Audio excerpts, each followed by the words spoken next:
Call the Broken Arrow City Council meeting to order. We have invocation by Pastor Conley.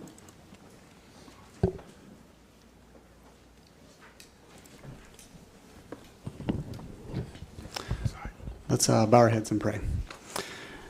God, we are so thankful that we have a chance to be here today. God, your word instructs us that we would pray for our kings and those who lead us, that we could lead and live peaceful and honorable lives. And so today, God, we just pray that you'd fill us with wisdom and discernment. We pray for those who lead us or in authority, that they would lead us well. God, we love you. We pray these things in Jesus' name. Amen. Amen. Amen. Thank you, sir. Roll call. Green. Here. Ford. Here. Parks. Here. Gillespie. Here. Wimpy. Here. Please stand and join Councilor Green for the Pledge of Allegiance.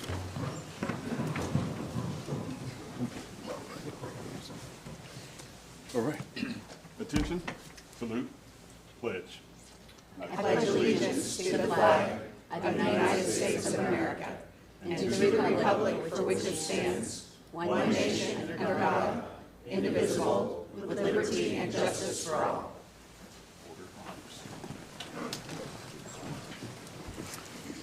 I have items C, G, L, and AE to pull from the consent agenda. Are there any other items to pull?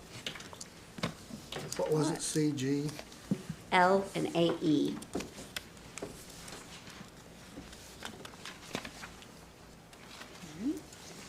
Move to approve the consent agenda minus items C, G, L, and AE. Second. The motion and a second. Roll call.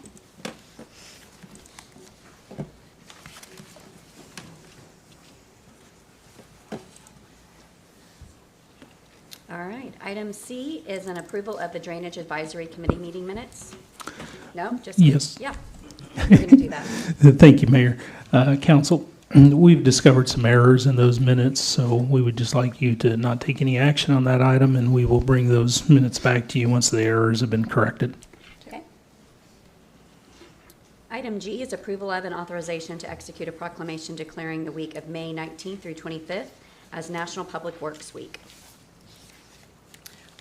I pulled this off the agenda because, of course, our police and our fire are very well recognized in our community. Everyone knows what they do.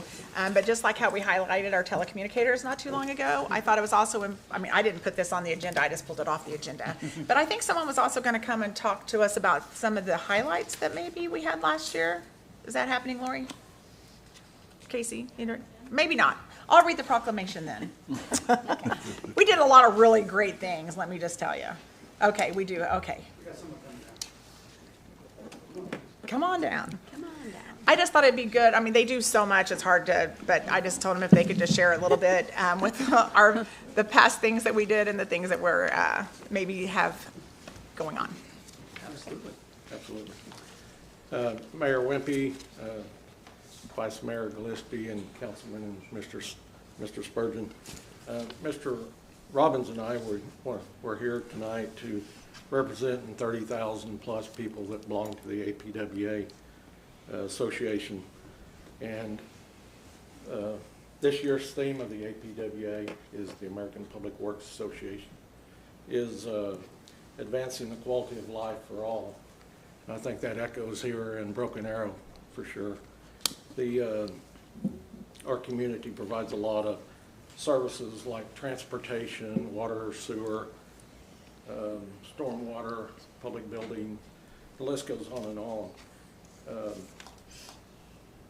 But public works is what we want to recognize our folks, Tim and I, because with public works, that's just what strengthens your community and makes it a great place to live.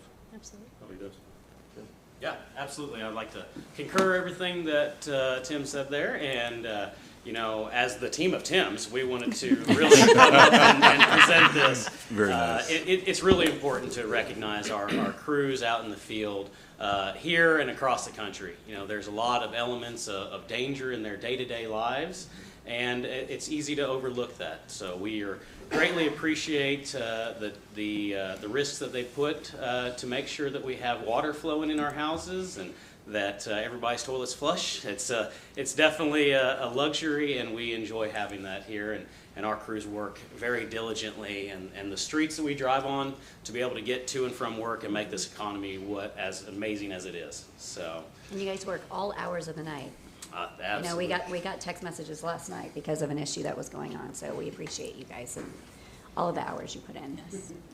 Very much. I'll go ahead and read the proclamation, or you have some? I'm going to throw a couple questions at Tim, first time Which before the Tim? council. Which Tim? Tim Wilson. So Tim, how many people work in the street and stormwater department? About 68. 68, That includes signal and sign shop. okay. How many miles of road do you essentially have to maintain? That I don't know that off the top of my head. So several hundred, right? Oh, yes. Okay. So you work all nights, the snow removal, you were out last night putting barricades up, so really it's a 24-hour operation, right? Absolutely. Tim, how many folks do you have in utilities? We have currently 94 employees. 94, so that's basically about 160 employees that just essentially work 24/7, 365, depending on the conditions, and obviously they're an incredible part of our team, and I'm so glad that this proclamation is being pulled so they can be recognized. Okay, then I'll go ahead and read it. Proclamation, City of Broken Arrow, Oklahoma. Whereas public works services provided in the City of Broken Arrow are an integral part of our citizens' everyday lives. And whereas the support of an understanding and informed citizenry is vital to the efficient operation of public works systems and programs such as water, sewer, streets, and highways, public buildings, snow removal, park maintenance, and whereas the health, safety, comfort, and quality of life of the Broken Arrow citizenry greatly depend on these facilities and services. And whereas the quality and effectiveness of these facilities, as well as their planning, design, and construction, are dependent upon the efforts and skill of public works officials. And whereas the efficiency of the qualified and dedicated personnel who staff the Public Works Department is influenced by the understanding of the importance of their work. Now, therefore, I, Deborah Rimpey, Mayor, that's not me, but our mayor, and the council, I'll just add that, do hereby proclaim the week of May 19th through May 25th, 2024 as National Public Works Week with the theme Advancing Quality of Life for All, and call upon all the citizens and civic organizations to recognize the contributions the public works staff and officials make every day to our health, safety, comfort, and quality of life. In witness whereof, I hereunto set my hand and cause the seal of Broken Arrow to be affixed this 7th day of May, 2024.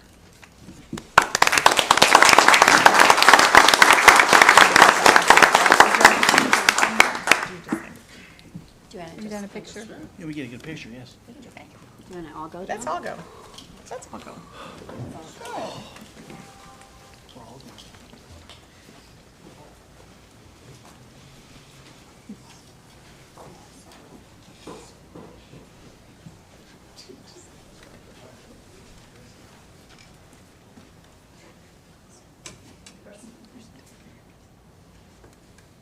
Three, two, one. Thank you.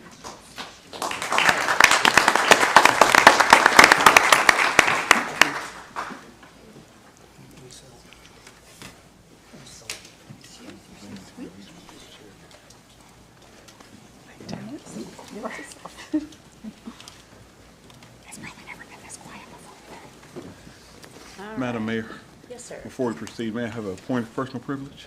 You may. All right. I would just, if we could just tell the people who we have behind us, because everybody watching online in the crowd's probably wondering who are the people sitting behind us. I know you get to hear about them a They're little bit later. bodyguards.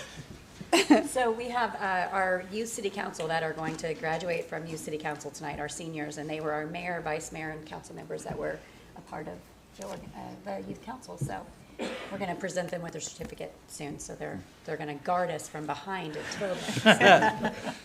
Good Thank point. you. Thank you. All right, item 11, approval of and authorization to execute amendment number 1 to agreement for professional consulting services with Garver LLC for the 9th Street widening from Washington Street to Houston Street project. Zach.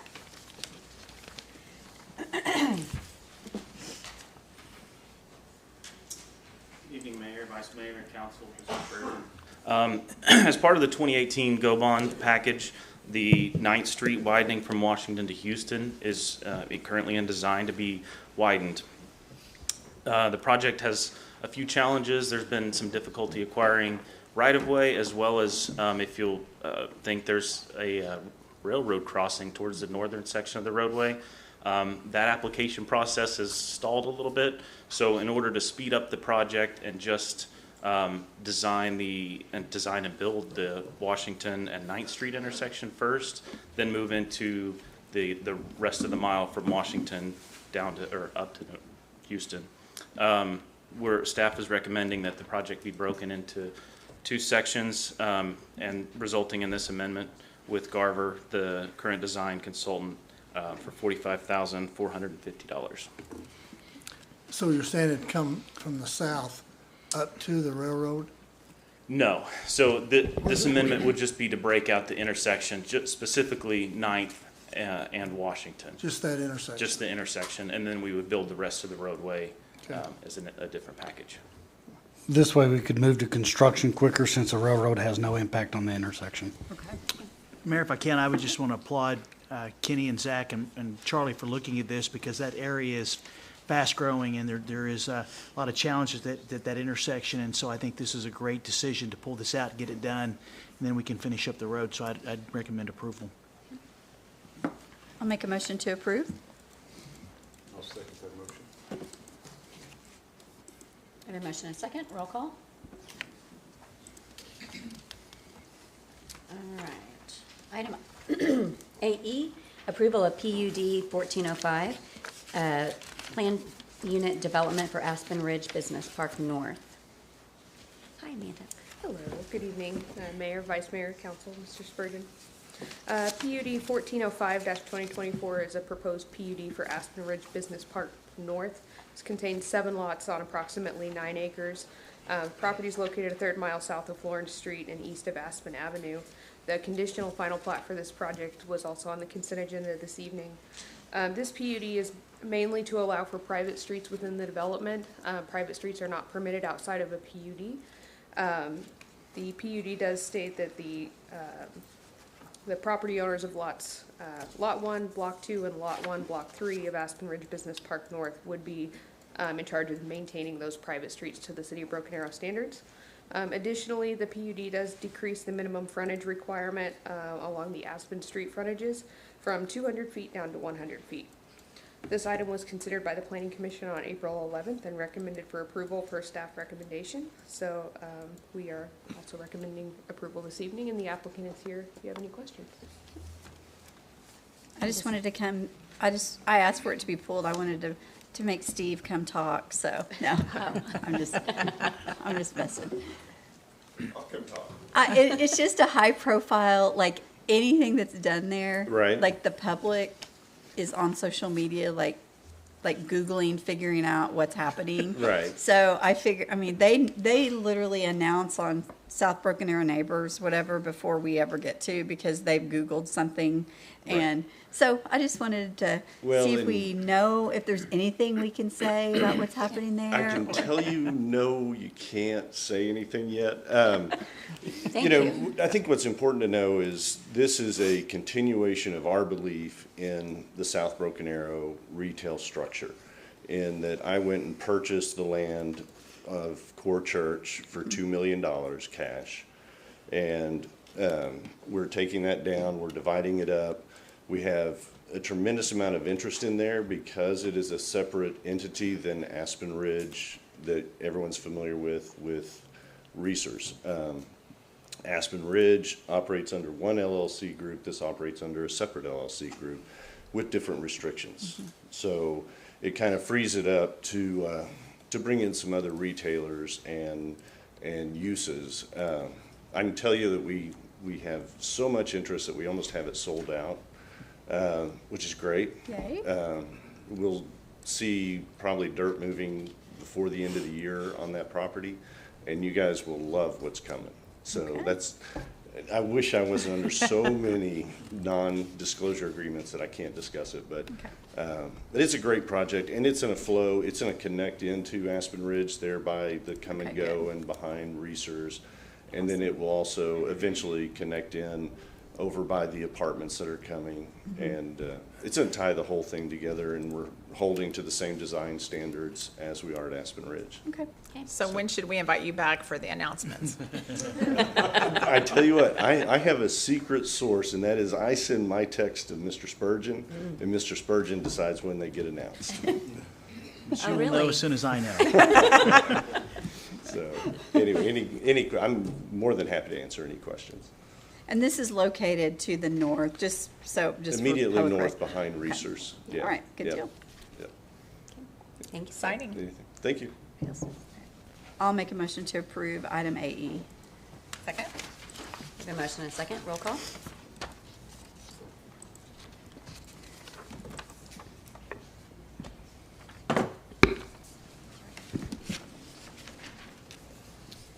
All right, item 7, public hearings, appeals, presentations, recognitions, and awards. 7A, recognition of Broken Arrow citizen Nancy Charlick for her quick thinking and selfless acts during a lost child situation. Chief Berryhill.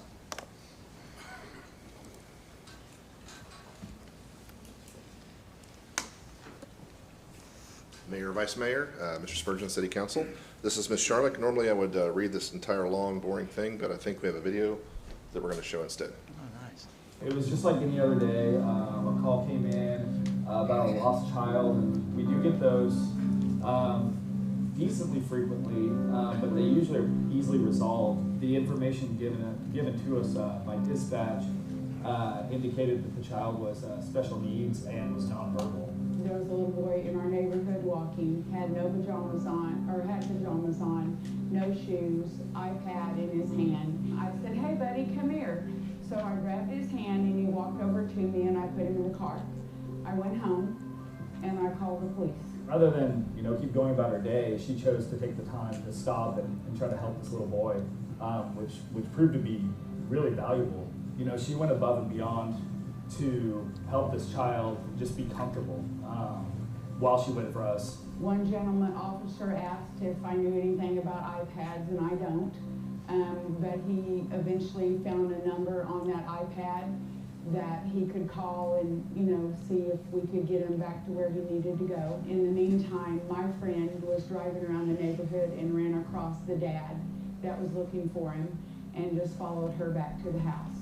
And that's how it happened, so. She had her Broken Arrow Public Schools name tag on whenever I got there, so I asked her about, where she worked and everything, and it was apparent that she'd been in education and around kids for a while, and she's really good with them. It was a great thing to see because, it was a positive outcome. It could have been bad. Walking toward a busy roadway, it could have been really bad, but instead it was the opposite of that, and that's because of the actions that Nancy did. It was just a natural thing for me to do. I love kids, and I knew that he wasn't where he needed to be.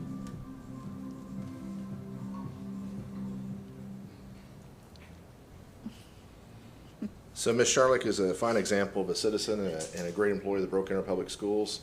We're just very fortunate that she was out there and found this child, and we really appreciate.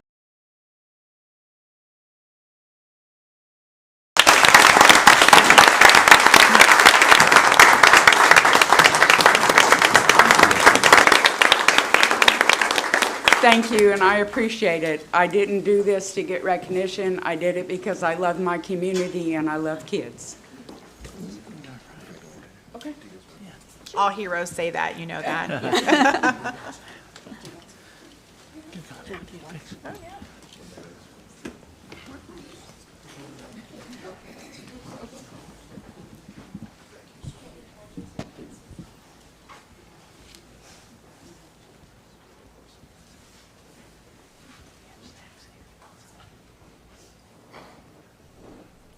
Three, two, one.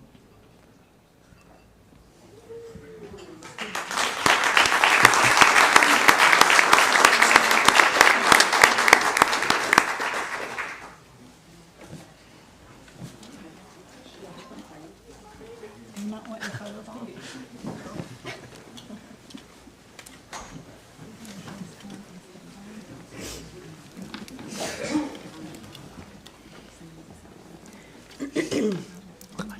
All right, item 7B, presentation, discussion, and possible acceptance of the 2023-24 Broken Arrow Youth City Council's big idea. Lori Hill.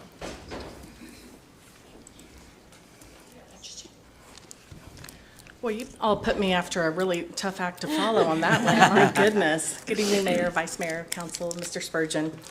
I am here this evening to introduce this year's Youth City Council seniors.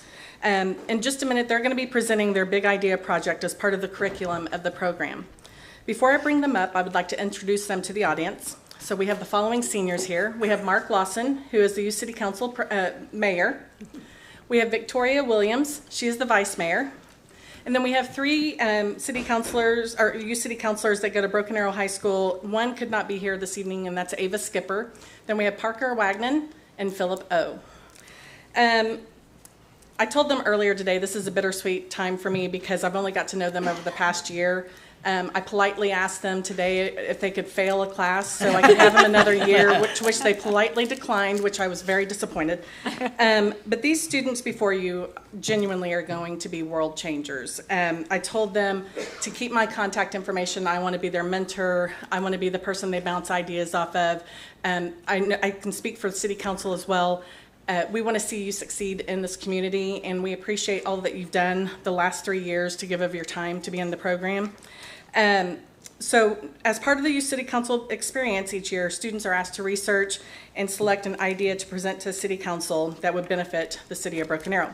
I'm not going to read the RFA because I'm going to let the presentation speak for itself. I have told them and warned them that we're limited on time tonight. They have a great idea. So anyway, Mark Lawson, take it away. Thank you so much, Lori. Hello, Mayor, Vice Mayor, Council. Thanks for having us tonight. I'm excited to present this year's Youth City Council Big Idea, which will be supporting the initiative for another dog park within the city of Broken Arrow. We have a slideshow that is going to be pulled up real quick.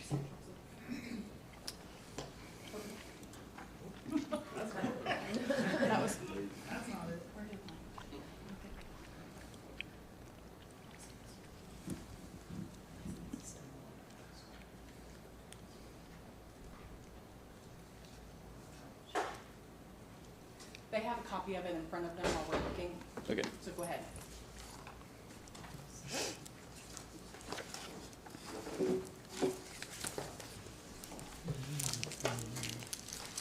Okay, so while they get the slideshow up, I want to kind of just give a quick overview of what we on the Youth City Council are kind of proposing or supporting. We would love to have a dog park within kind of the northern or northeastern part of Broken Arrow, simply because the only dog park that we have currently, which is Rose West Dog Park, it's located in kind of southwest Broken Arrow, and it's kind of just out of the way, and I feel that not too many people even really know about it. We think that having a more centralized dog park in maybe a better area where there's a lot more to do could bring a lot more kind of traffic into the city. Oh, there it is, finally. Thank you so much. So yeah, so our objective is to support the Broken Arrows Parks and Recreations Department. They're going to be, if they haven't already, they're going to be writing a something for the upcoming bond issue, which will likely be a proposal for another dog park, and we as the Youth City Council want to further support that initiative. As I mentioned, the only dog park that we have right now is the Rose West Dog Park, and we would love to see a new dog park within the northern or northeastern part of Broken Arrow, simply because I used to live in the northeastern part of Broken Arrow for a while, and there wasn't too many places where we could bring our dog. And there's also, for Tulsa residents as well as people a little bit outside of the city of Broken Arrow, whether they're like northern or eastern, they don't really have many options for where they can bring their dogs. And we think dogs interacting with each other and just a dog park in general could really help promote, it could help reduce dogs fighting or aggressive dog behaviors, as well as potentially, just stray dogs in general, and us. And, it's just good to have a place where people can, go outside and hang out. So I think that's pretty much all I have. Do you guys have any questions? Who designed your dog park? It's amazing. Yeah, so those were some photos that we, just found that really applied to us as kind of the, we represent a lot of kind of the younger kind of population here in Broken Arrow.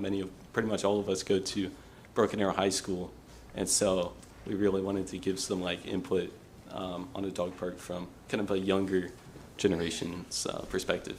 Have you talked to the staff at all about any potential sites in the northeastern? We have talked with the parks director, and we have thought of a potential spot where we think a dog park would go. Unfortunately, it didn't make it on this slideshow, but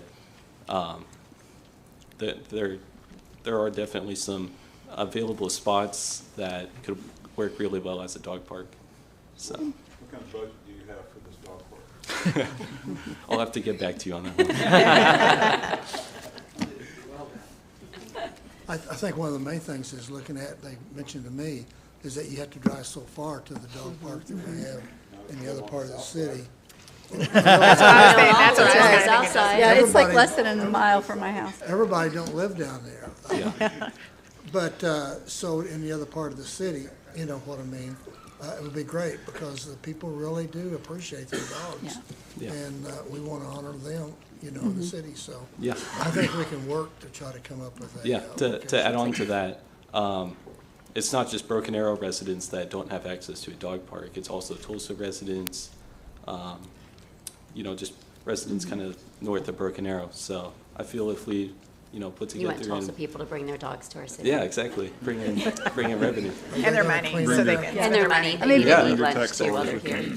Yeah. Back in the old days, dogs didn't have parks, so. My dogs were very unhappy whenever Yeah, I they were was so unhappy. growing up. Yeah. Yeah, no, but I think it's Jackson Park also, I seems love like it. a really cool location. Yeah. Maybe, I don't know. I'll tell you, all of us have knocked doors except for Justin, and hopefully he won't have to do that. But I'm telling you, every door I've knocked on in the city of Broken Arrow has at least one dog, if not three Yes. or five.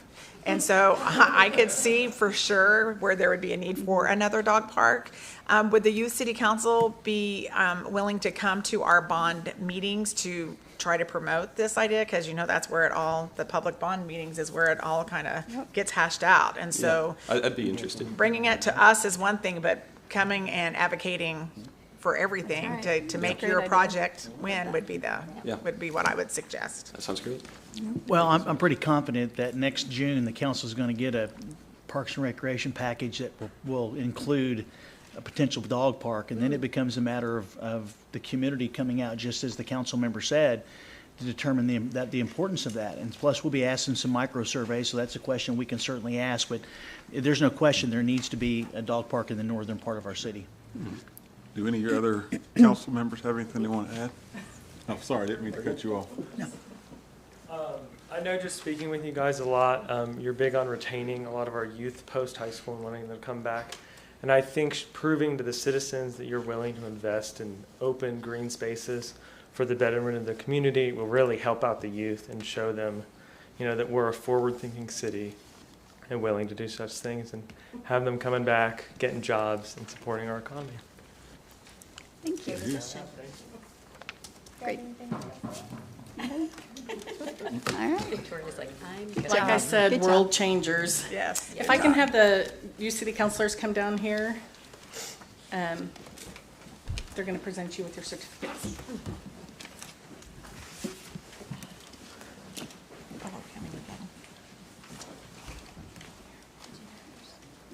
I didn't get a certificate. But I'm going to come down anyway. I'm just going to hang out at the side. Oh, probably Victoria's one. No. Ava's. We've already taken care of her. Oh. Okay. I'm just gonna hang out here. Can I do it just like this? Can I give you a picture? Just turn around. I think each one of us will read it and give it a challenge coin. This one is for Parker Wagner. In appreciation of your participation and service for 3 years with the Broken Arrow Youth City Council. This is your certificate, and this is your challenge coin.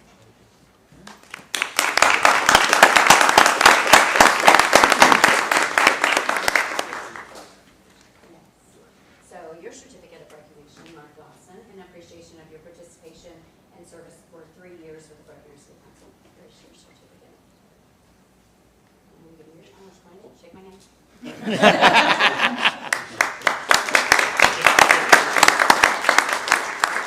Victoria Lawson, here is your certificate of recognition and your challenge coin. Thank you so much. Thank you.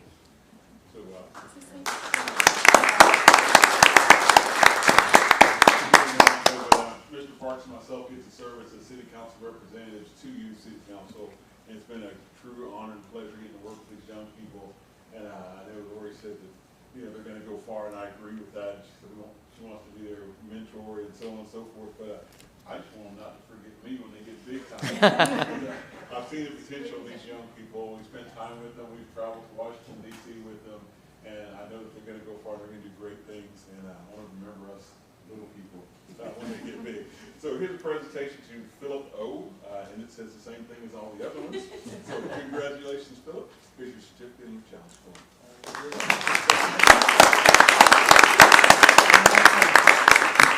Squeeze together there.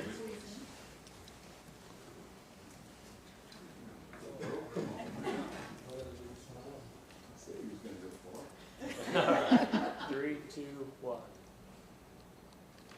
I might make one other comment. As they sit behind us, they kind of see quickly how the meeting's not over yet. If you stay for a long time. Anyway, if they're going to leave to do homework, they said, as you guys are leaving, if you're leaving right now, you need to be sure to thank Lori for all the work that she did. And I know that the one sitting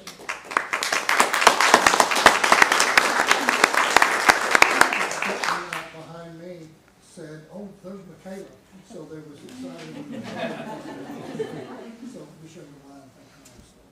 Thank you all very much. Congratulations. Don't forget Michael.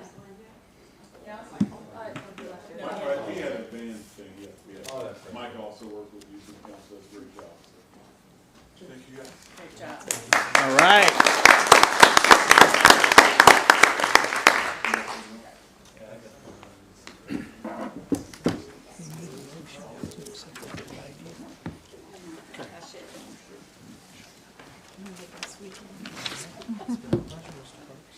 Oh, thank you. And good luck to you. All my shoes squeak. It's the way I walk, I think. I think that we need to at least accept the big idea, even though we don't approve it yet. It's going to go to the bond issue, but we need to accept that, I believe. I'll second that motion. So we have a motion and a second. Roll call.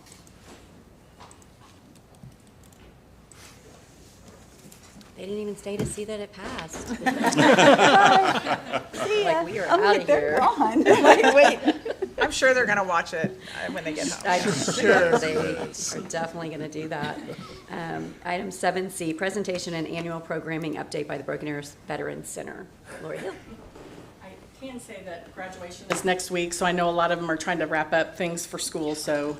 And I do want to recognize Stephanie Hill. She'll shoot me for recognizing her, but she's one of our youth city councilors sitting in the audience, so. I'm not going to take up much time. I'm going to introduce Mitch Reed with the Veterans Center. He's going to provide an update as part of their annual programming for their use agreement. So, Mitch? Thank you, Lori. Where's your paper, Mitch? Say what? I'm getting a hard time already. That's my job. Uh-oh, he doesn't have notes. He doesn't have notes. Thank you, Mayor and City Council and Mr. Spurgeon, City Manager, for a chance to update on the Broken Arrow Veterans Center.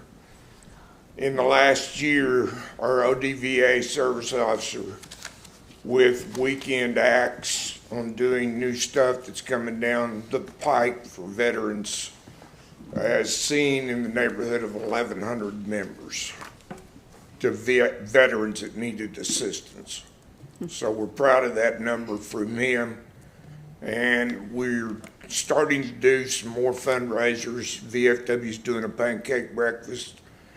I'm busy chasing around doing Purple Heart cities, counties, and tribes, and I love doing it. And so if anybody has any questions, I'd be glad to answer. So that's really about it. In the center, you can rent the center. You don't have to be a veteran to rent the center, right? No, you do not. It's a great space. It's got a commercial kitchen. We are doing well on rentals. We are solidly booked for May and June, every weekend for the next 2 months. So we're doing good and everything. If I can, Mayor, members of council, during the week of April 22nd, we had a good conversation with Mitch about potential projects for the next bond package for the facility, and there was a very detailed discussion about the need to expand the building to accommodate some growth, especially in the Blue Star Mothers area. And I know several council members have talked about that. There was also a discussion recently about some type of hawk beacon because of so many people that go back and forth across the street, and that's something we could certainly look at in a future capital budget or for the bond package. And so we had a really good discussion in length, and the consultants and Charlie Bright's team will be visiting with the veterans folks about their requests, so we can get those put together for them. But I want to thank Mitch and all the board for putting together the suggestions they came up with. Yep. And I'll just add, so I serve on that board with Mitch. That's why I gave him a hard time at the beginning. She But was late today too, by the way. I was on the call the entire time. She was on call. I was on the call the whole time as I was heading over. It's my fault, Mitch. You guys, That's all right. do you guys always get along like this? Yes, Yes, we do. yes, we do. But I will Come say, around more often, John. if you're not familiar with what's housed at the Veterans Center, we have 5 veteran organizations that office out of there. So it's a really creative way to house our veteran organizations in one building, plus have a venue that we can hold events and such. So. Well, you know, they have so many events. I'm glad to hear that we're looking at maybe a crosswalk, because I know I always park in the pool parking area, and it is very dangerous to cross the street to the Veterans Center. So I'm glad, I hope that makes it, Mitch, because I think that's very important. I hope it does too. What we may have to look at is obviously I'm going to leave it up to Kenny and his team, but may have to put it maybe where the Veterans Park is. Right. Where the park is, and then folks will just have Watch to walk, that way. yes, to Okay. cover both of those. Because we have a lot of people that go there, but Yeah. really, Kenny and I will visit about it, but that's something we should seriously consider. Okay. Good job. Any other questions? All right. Thank you Appreciate very you. much for the Thanks, Mitch. opportunity. Thank you. Y'all have a good evening. All right. Let's see, item 7D, approval of and authorization to execute a proclamation declaring the week of May 5th through 11th as Professional Municipal Clerks Week. We have a pretty fantastic municipal clerk. We sure do. Thank you. So, sir, Curtis Green, on behalf of the City Council and myself, we have a proclamation for the 55th Annual Professional Municipal Clerks Week, May 5th through the 11th, 2024. Whereas the Office of the Professional Municipal Clerk, a time-honored and vital part of the local government, exists throughout the world, and whereas the Office of the Professional Municipal Clerk is the oldest among public servants, and whereas the Office of Professional Municipal Clerk provides the professional link between the citizens, the local governing bodies, and agencies of government at other levels, and whereas professional municipal clerks have pledged to be ever mindful of their neutrality and impartiality, rendering equal service to all, whereas the professional municipal clerk serves as the information center on functions of local government and community, whereas professional municipal clerks continually strive to improve the administration of the affairs of the Office of the Professional Municipal Clerk through participation in education programs, seminars, workshops, and the annual meetings of their state, country, and international professional organizations. Whereas it is most appropriate that we recognize the accomplishments of the Office of the Professional Municipal Clerk. Now, therefore, I, Deborah Wimpy, Mayor of the City of Broken Arrow, do recognize the week of May 5th through 11th, 2024 as Professional Municipal Clerks Week. Thank you, Mayor. Sir.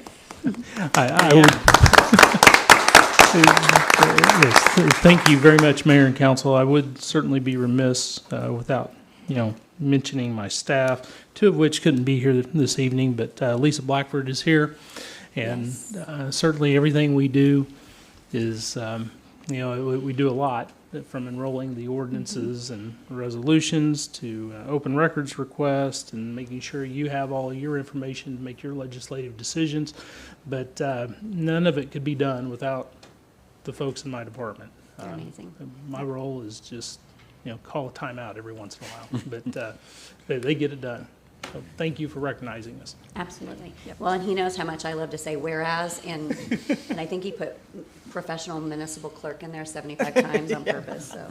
Just for you. Thank you. Yeah, and if I can just say too, if I could just say, there's so many legalities that has to be done just to have this meeting that we're in now, but also our planning commission meeting and all of our other meetings that we have. And not only does your office handle all of that, they also handle our travel and registering us for, any kind of conference that we're going to. And all five of us are very high maintenance. I will tell you, we are. We're very high maintenance. Speak for yourself. Because we're busy. Because we're busy. We're busy. And there's five of us that are very busy. But even on top of that, you also have to take care of our ethics filing as well, which I think a lot of people may or may not know that. I know on the state level, they get on the website and they do everything and everything's online, but we submit ours to you, which you have to stamp it and we have to keep track of all of that too. So for people that may not know, we still, as city councilors, have to report all the money we bring in, all the money that we spend. We have to do quarterly reports, and all of those reports are submitted to your office. And so thank you for the work that you do on that as well. You're quite welcome, of course. So it's Curtis Green Week. It is. So. And team. And team. Well, this just says municipal clerk, so. Oh, okay. Yeah. As a new guy on the team, I can Yes. say it's an honor working with my older brother over here. Yes. Us green boys are holding it down, but Yes. he's made my transition into this position a lot easier, and I appreciate him and his team. They are incredible. So Yeah. thanks, Thank y'all bro. so much. Appreciate it. Thank you. Thank you. Mom would be proud of us.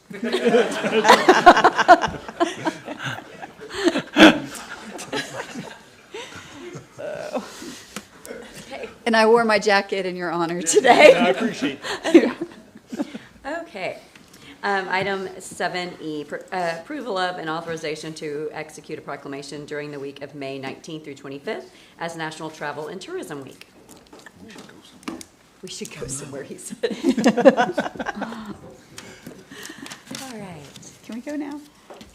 Hi, good evening. I'm Michaela Barton, Tourism Manager with the TED team, and with me is Erin, our Marketing and Communications Coordinator.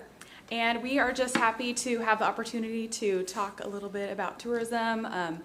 It is Oklahoma's third largest industry, which shocks some people, just second to oil and gas and agriculture. And I'm new in this position, as you all know, but our wheels are constantly turning, and we know that the possibilities are really endless for Broken Arrow. So tourism is, I don't know, brings a lot of things.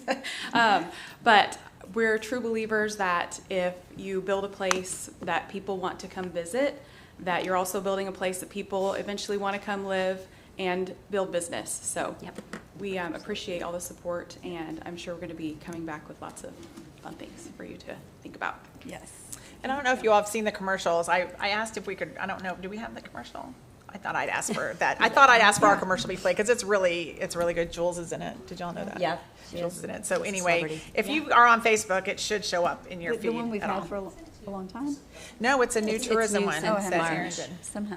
Okay, I haven't seen it. So I was hoping we could show that, but I guess. We're preparing. Okay, we're preparing it. Yeah. So I guess, could the mayor maybe read the proclamation while they While you're prepare that? preparing it. Yes, and before we do that, I just want to say really quickly, thank you. I just want to recognize Erin for the time that she spent over the past year. She did amazing, and it's been a very seamless transition for me, and she is I'm blown away by the work that she's done. So I just want to recognize the work that she did stepping in for our department. Good job, Erin. And I do want to echo that as well, because I do sit on our visitor tourism board. I haven't been on there quite a year yet, but Erin definitely held the fort down and kept us afloat. But we're really looking forward to, Michaela, to see where you're going to take us. And I think we can grow so much more because we have more hands on deck, and the board, we actually meet here as well too, and we have an agenda that's posted and all the official things. And so it looks like they found the commercials. Erin, do you want to tell them a little bit about this? Oh, sure. One of the big efforts that we've been doing over the past year is kind of a rebrand to kind of match that pace that Broken Arrow has been on. Because we updated the title of the tourism, department to Visit Broken Arrow. So now we need like a branding and a logo to match all of that, along with, the growth of Broken Arrow and what that looks like. And so we're really honing in on who Broken Arrow is now, and that's the family-friendly, safe community that you just feel warm and welcome in, and a friendly place to be. So this commercial is one of the first things that, outside of the logo, that we kind of popped out, and it's been super successful. So I'm excited for you to see it. So. Yeah. Eat, play, shop, and stay in BA. Find the fun you've been missing in Broken Arrow. Bring your family, grab a date, or come meet some new friends. Because every mood, every taste, and every budget can find something fun to do in Broken Arrow. This city is adorable, explorable, and downright affordable. So come visit Broken Arrow, where there's always something to see or do or taste, and your next best memory awaits. Visit Broken Arrow, where families find fun. Aw. Love it. Yay. All right. Yeah. Good. Did you see Soldier's Wish on there a few times? I did. I saw a really cool Shamrock the Rose event on there. Awesome. All right, I'm going to read some whereases. Did you do really tiny letters just for me too? It's fantastic. Okay, National Travel and Tourism Week 2024 proclamation. Whereas the travel industry is essential to the success of every industry and will continue to be a critical part of Broken Arrow's economy, development, and workforce.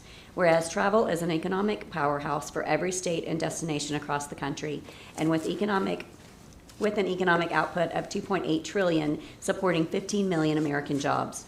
Whereas travel spending supports vibrant, safe communities in Broken Arrow and across the United States by generating $89 billion in state and local tax revenue in 2023 to support essential services such as education, emergency response, public safety, and more. Whereas travel enables success for all industries, including manufacturing, agriculture, defense, healthcare, and more, by driving sales growth and innovation, education, and operations that power our economy, our nation, and Broken Arrow. Whereas tourism is Oklahoma's third largest industry and only second to oil and gas in bringing out-of-state dollars into Oklahoma. Whereas America's travel industry cannot be globally competitive without maximizing growth in leisure, business, and international inbound travelers. Increasing travel to and within the United States drives our economy to be a more prosperous future and connects America. Whereas small businesses account for more than 60% of leisure and hospitality employment. Whereas travel is an essential industry, and we must continue to communicate that growing travel leads to economic growth, benefits businesses, fosters mutual understanding, and connects the nation. Therefore, I, Mayor Wimpy, do hereby proclaim May 19th through the 25th, 2024 as National Travel and Tourism Week in Broken Arrow, Oklahoma, and urge the citizens of Broken Arrow to join me in recognizing the essential role this industry plays in Broken Arrow. So, congratulations.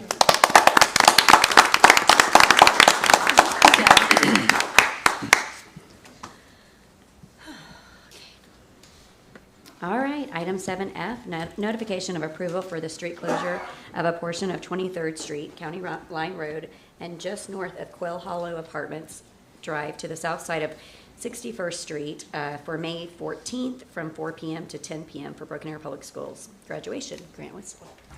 Good evening, Mayor, Vice Mayor, Councilors, Mr. Spurgeon. No whereases here. Got one slide and a short presentation for you here.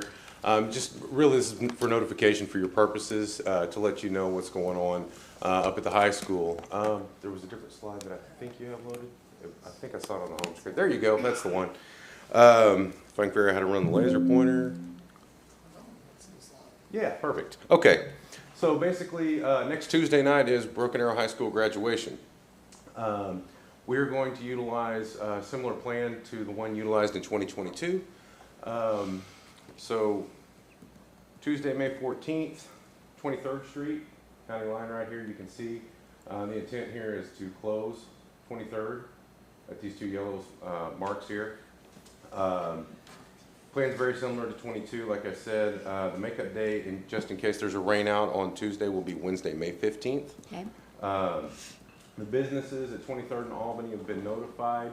We're talking about Domino's and some of those other local vendors there. Internally, Broken Arrow Public Schools has 14 campus security officers, 20 junior ROTC members, plus some yellow shirt event staff that'll be working to help control some of the parking and everything that goes on during this. One of the nice things this year is that Albany's now going to be 5-lane, where in years past it was not. So we think that's going to help with traffic flow. Okay. So the far west exit will be left turn only. This exit here will be right turn only, while the center loop will be both directions. The south loop will be just like when school lets out every day. It'll be back to the south only on that. Additionally, today, signboards at these red locations were all activated to let citizens know about the upcoming road closure. So Okay. there's no action on your part. We just want to let you know what we were up to. So Okay. okay. Do you have any questions? I don't have a question, I have a statement. I think things like this, having graduation on the home football field keeps us small town feeling, you know? And when I was on the Union School Board, that was during COVID, and so when we had our graduation, we also had it at our high school field. And then we went to back to BOK, which is like $40,000.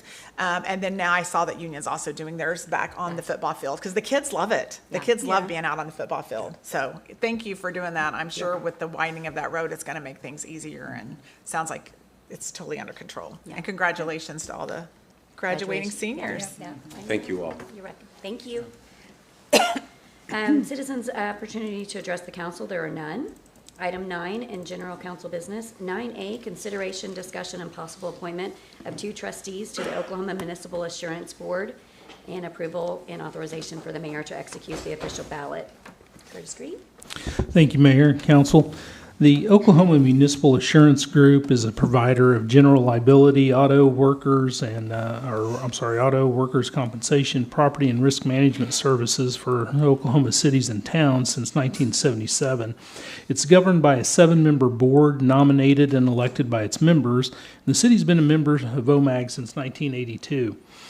The terms of the 2 trustees currently expire on June 30th, 2024. 8 individuals are nominated to fill those 2 vacancies, and after review of the biographical summary, staff recommends that the ballot be cast for Mike Bailey, City Manager, Bartlesville, and Craig Stevenson, City Manager, Ponca City. And I'll be glad to answer any questions. Any questions? Nope. All right. I'll make a motion to accept. I'll second. Oops, sorry, Justin. It's okay. Be a little faster. Okay, we have a motion and a second. Roll call. All right, item 9B, consideration, discussion, and possible approval of award of the lowest bid to Cherokee Pride Construction and execute, or authorize execution of a construction contract for 37th Street pavement reconstruction from Kenosha Street to Albany Street. Zach? Good evening again. I am very excited to present this construction contract for your approval for 37th Street widening from 2 lanes to 3, with the addition of a sidewalk on the east side, as well as some storm improvements and a relocation of a rural water district 4 water line. The lowest responsible bidder was submitted by Cherokee Pride Construction for $4,087,474. That includes the base bid for the roadway and the sidewalk and the add alternative for the water line on Rural Water District 4's water line. Okay, any questions? Discussion? Nope. I'll make a motion to approve. I'll second. We have a motion and a second. Roll call. Thank you, sir. Item 9C, consideration, discussion, and possible approval of First Amendment of an economic development agreement by and among the authority, the city, and the PDG Broken Arrow LLC. Cindy Arnold.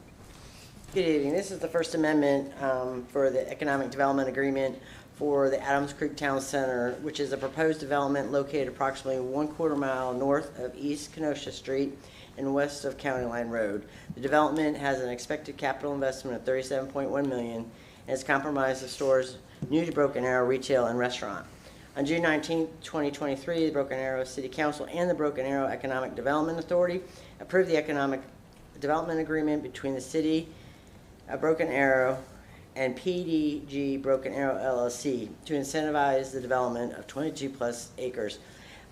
It's a rebate of 2% sales tax. It's based on, as the sales come in. The maximum incentive is capped at $16 million. The First Amendment is just amending the rebate to be done quarterly versus annually. Okay. And staff recommends the approval of the First Amendment of the Economic Development Agreement among the authority, the city, and PDG Broken Arrow LLC. Any questions or discussion? I make a motion to approve. I'll second. We have a motion and a second. Roll call.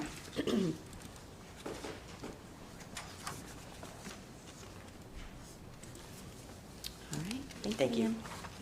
Item 9D, consideration, discussion, and possible action regarding BAZ 1334-2024 rezoning and SP 1335-2024 specific use permit, Floral Haven expansion for 27 acres. Amanda? All right, good evening again.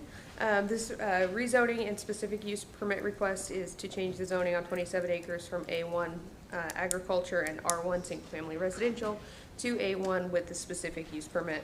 The property is located approximately north of Kenosha Street and a quarter-mile west of Olive Avenue and is currently unplatted.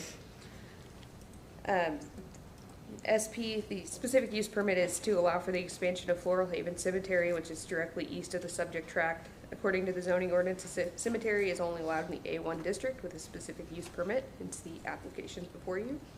On March 28th, these applications were heard by Planning Commission. We did have one neighbor email a letter in support of the proposal, and during the public hearing, we had 4 individuals speak in opposition. Their concerns included health concerns, fence requirements, loss of nature, and property values. Planning Commission did recommend approval of these applications, subject to a few conditions.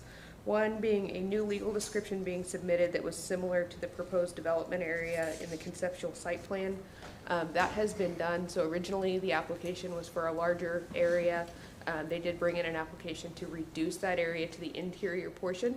So if you can show the aerial exhibit, if they were to come back and want to do that, the treed area to the west side, they would need to come back before you and do another application. So the only thing before you today is that kind of funny shaped parcel that's kind of interior to the development.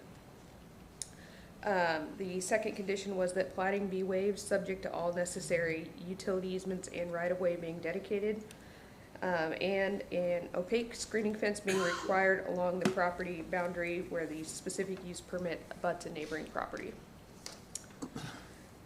On April 26th, the City Council heard this item, and after some discussion, you all decided to continue it to the next meeting, which is tonight. The applicant and their representative is here to answer any kind of questions you have, but staff's recommendation is to approve these applications per Planning Commission and staff recommendations. I'd be happy to answer any questions. So that would give us the right-of-way that was needed on 71st Street then, right? That would be on 71st Street. And they don't need to plat it, they're just going to dedicate that, is that correct? Correct. So what we would gain by plating is essentially the right-of-way and utility easements. Since this is a cemetery, there's not really any other infrastructure internal to the site that we would need access to, or water lines or sewer lines or anything like that that would need to be extended. This may be a silly question, but as far as the fencing that you mentioned, so would it be on the cemetery side of where the trees were, or will it be on the other side of the trees next to the If you could pull neighborhood? up the case map again, or the aerial map. So the fence discussed would be along the south property line where it abuts that RV park. Okay, So there. okay. The other area, the treed area, is not proposed to be developed at this time. So it was not part of the recommendation. So was any discussion had about the right-of-way on Olive?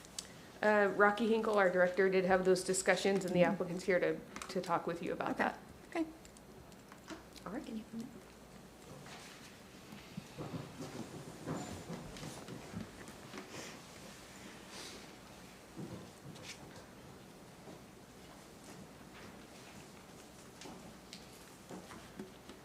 Mayor Lou Reynolds, 2727 East 21st Street, Tulsa, 74114. I brought Walter Still with me. He is with the cemetery, and he knows a lot more about Olive than I do, as you all know. It felt kind of like I had the rug pulled out from under me back in April when this came up. So he knows a lot more about it. I've talked to him about it. So if you have any questions or comments on Olive, Walter's your man.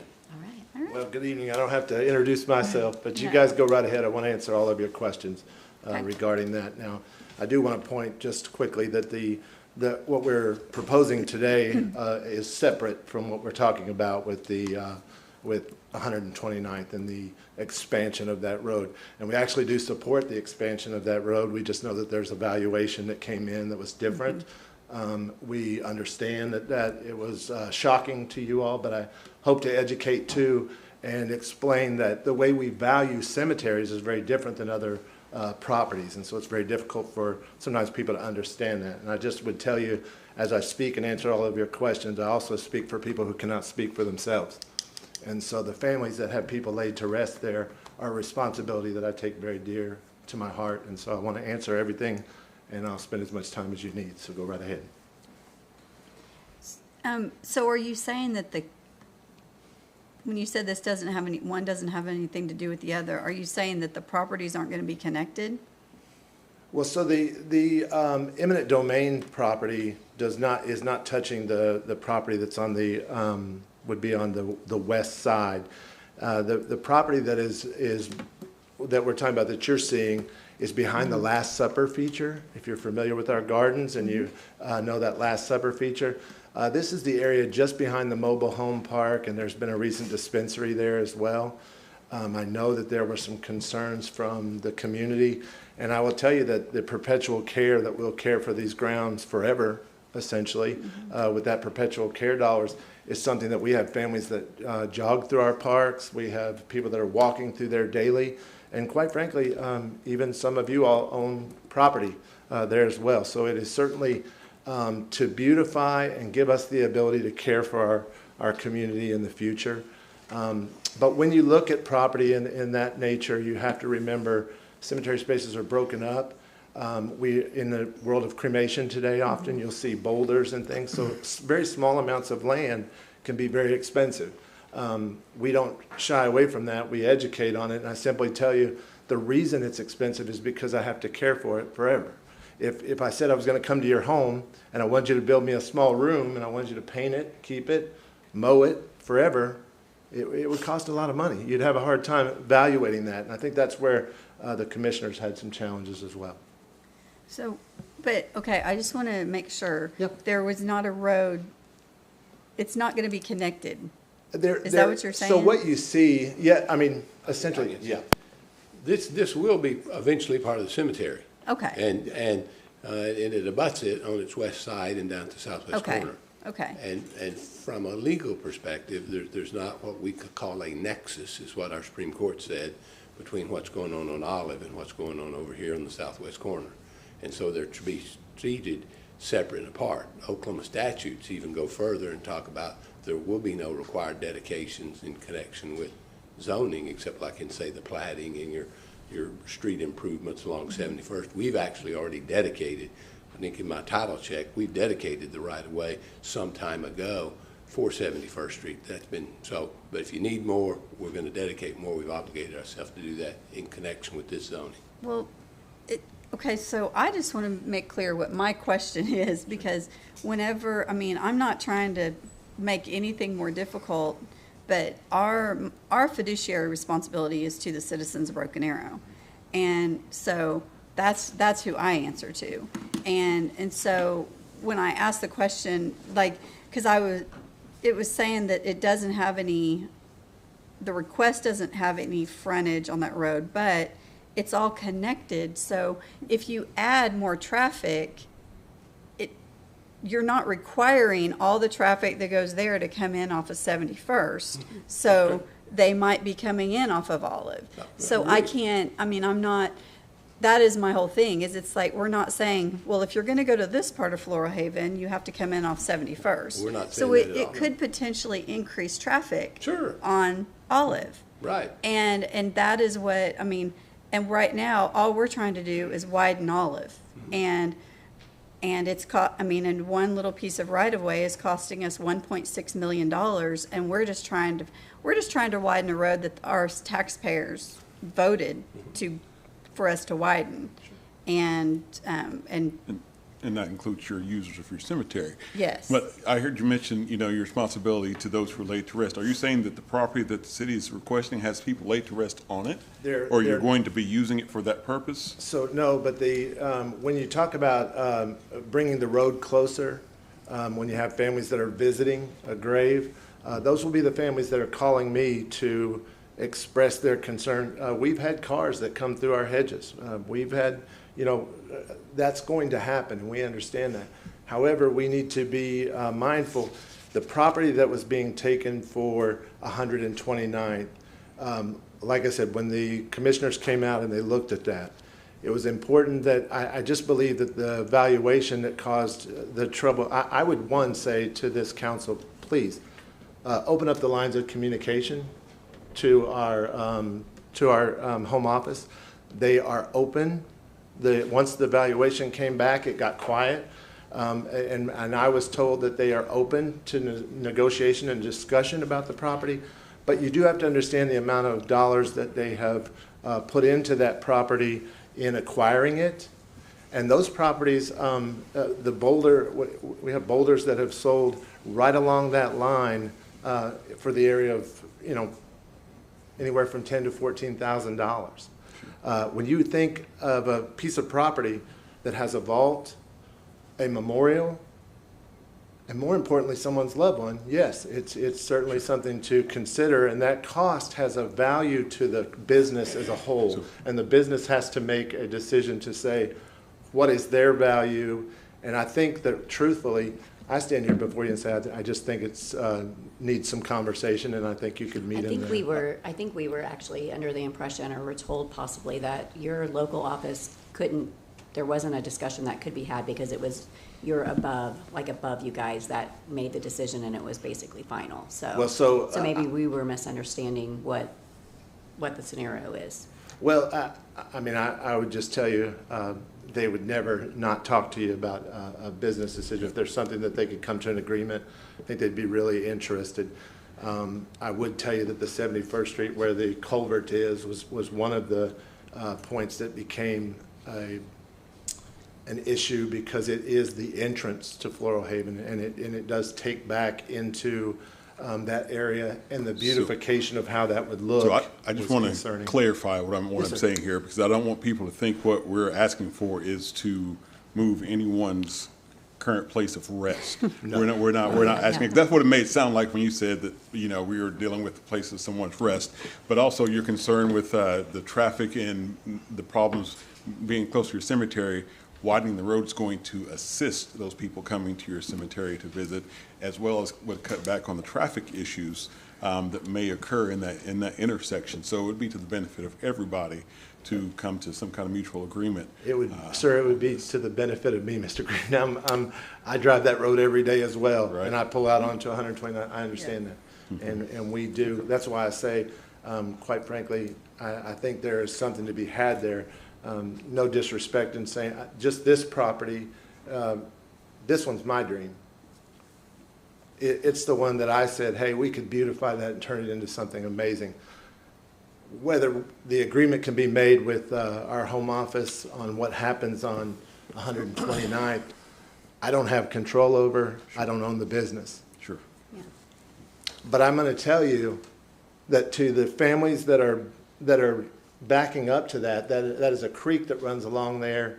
On that back side, there's water and floodplain on that back side. So a lot of that wouldn't have to be developed, but would be an amazing green space, just like what we already have, and allow us to continue many of the programs that we've become known for. And so I simply look at you and say, when this became available, I'm the one that asked our leadership to please move on this. And I said, this is an investment in our park, which most of the time cemeteries never had that option. That's not something that comes along very very often that you're able to expand, especially in cities that are growing like ours. Well, you know, I hear this going back and forth. I was disappointed, as well as the rest of the council, that we wasn't going to be able to widen 129th, you know, as much as we needed and was required, because we just couldn't afford the right-of-way. I know that you guys maybe didn't decide on the price, but whoever come in and decide on the price. I will say that as far as the plating process, we get the right-of-way when, like the road that you're building now to the south, there's not like a choice. I mean, we can have it platted, or you can dedicate the right-of-way, and I think you've agreed you dedicate the right-of-way. Yes, sir. The problem I have, even as much as I'd like to have that on 129th, I just don't see the two tying together. I just don't think legally we can force that we be able to get that right-of-way just because it's on the same property, because it's on a different street. So I think it's a legal question on our part from Trevor to see if we can utilize that. You know, I just don't think that we can say, well, if you want that, then we need to give us that. I think that's nearly unethical on our part, but we really needed that right away. I still don't see that we're going to get it. But I would like to ask Trevor if you had a legal. I don't think we're trying to force it. I think we just want to have a conversation Well, about we it. tabled It wasn't. We tabled it to have a To ask the conversation. question. And I'm just saying, I don't think that we can get it other than if they're willing to now decide they want to give it to us. Yep. Well, Council Parks, to answer your question, it really would be up to a court, because the standard on this is really whether or not it's fairly debatable on what your zoning decision is. And so some of the things that you're looking at with a specific use permit, one of the factors specifically that you're allowed to look at as a council member is whether the facilities and services, which include transportation, transportation, and this is to the subject property.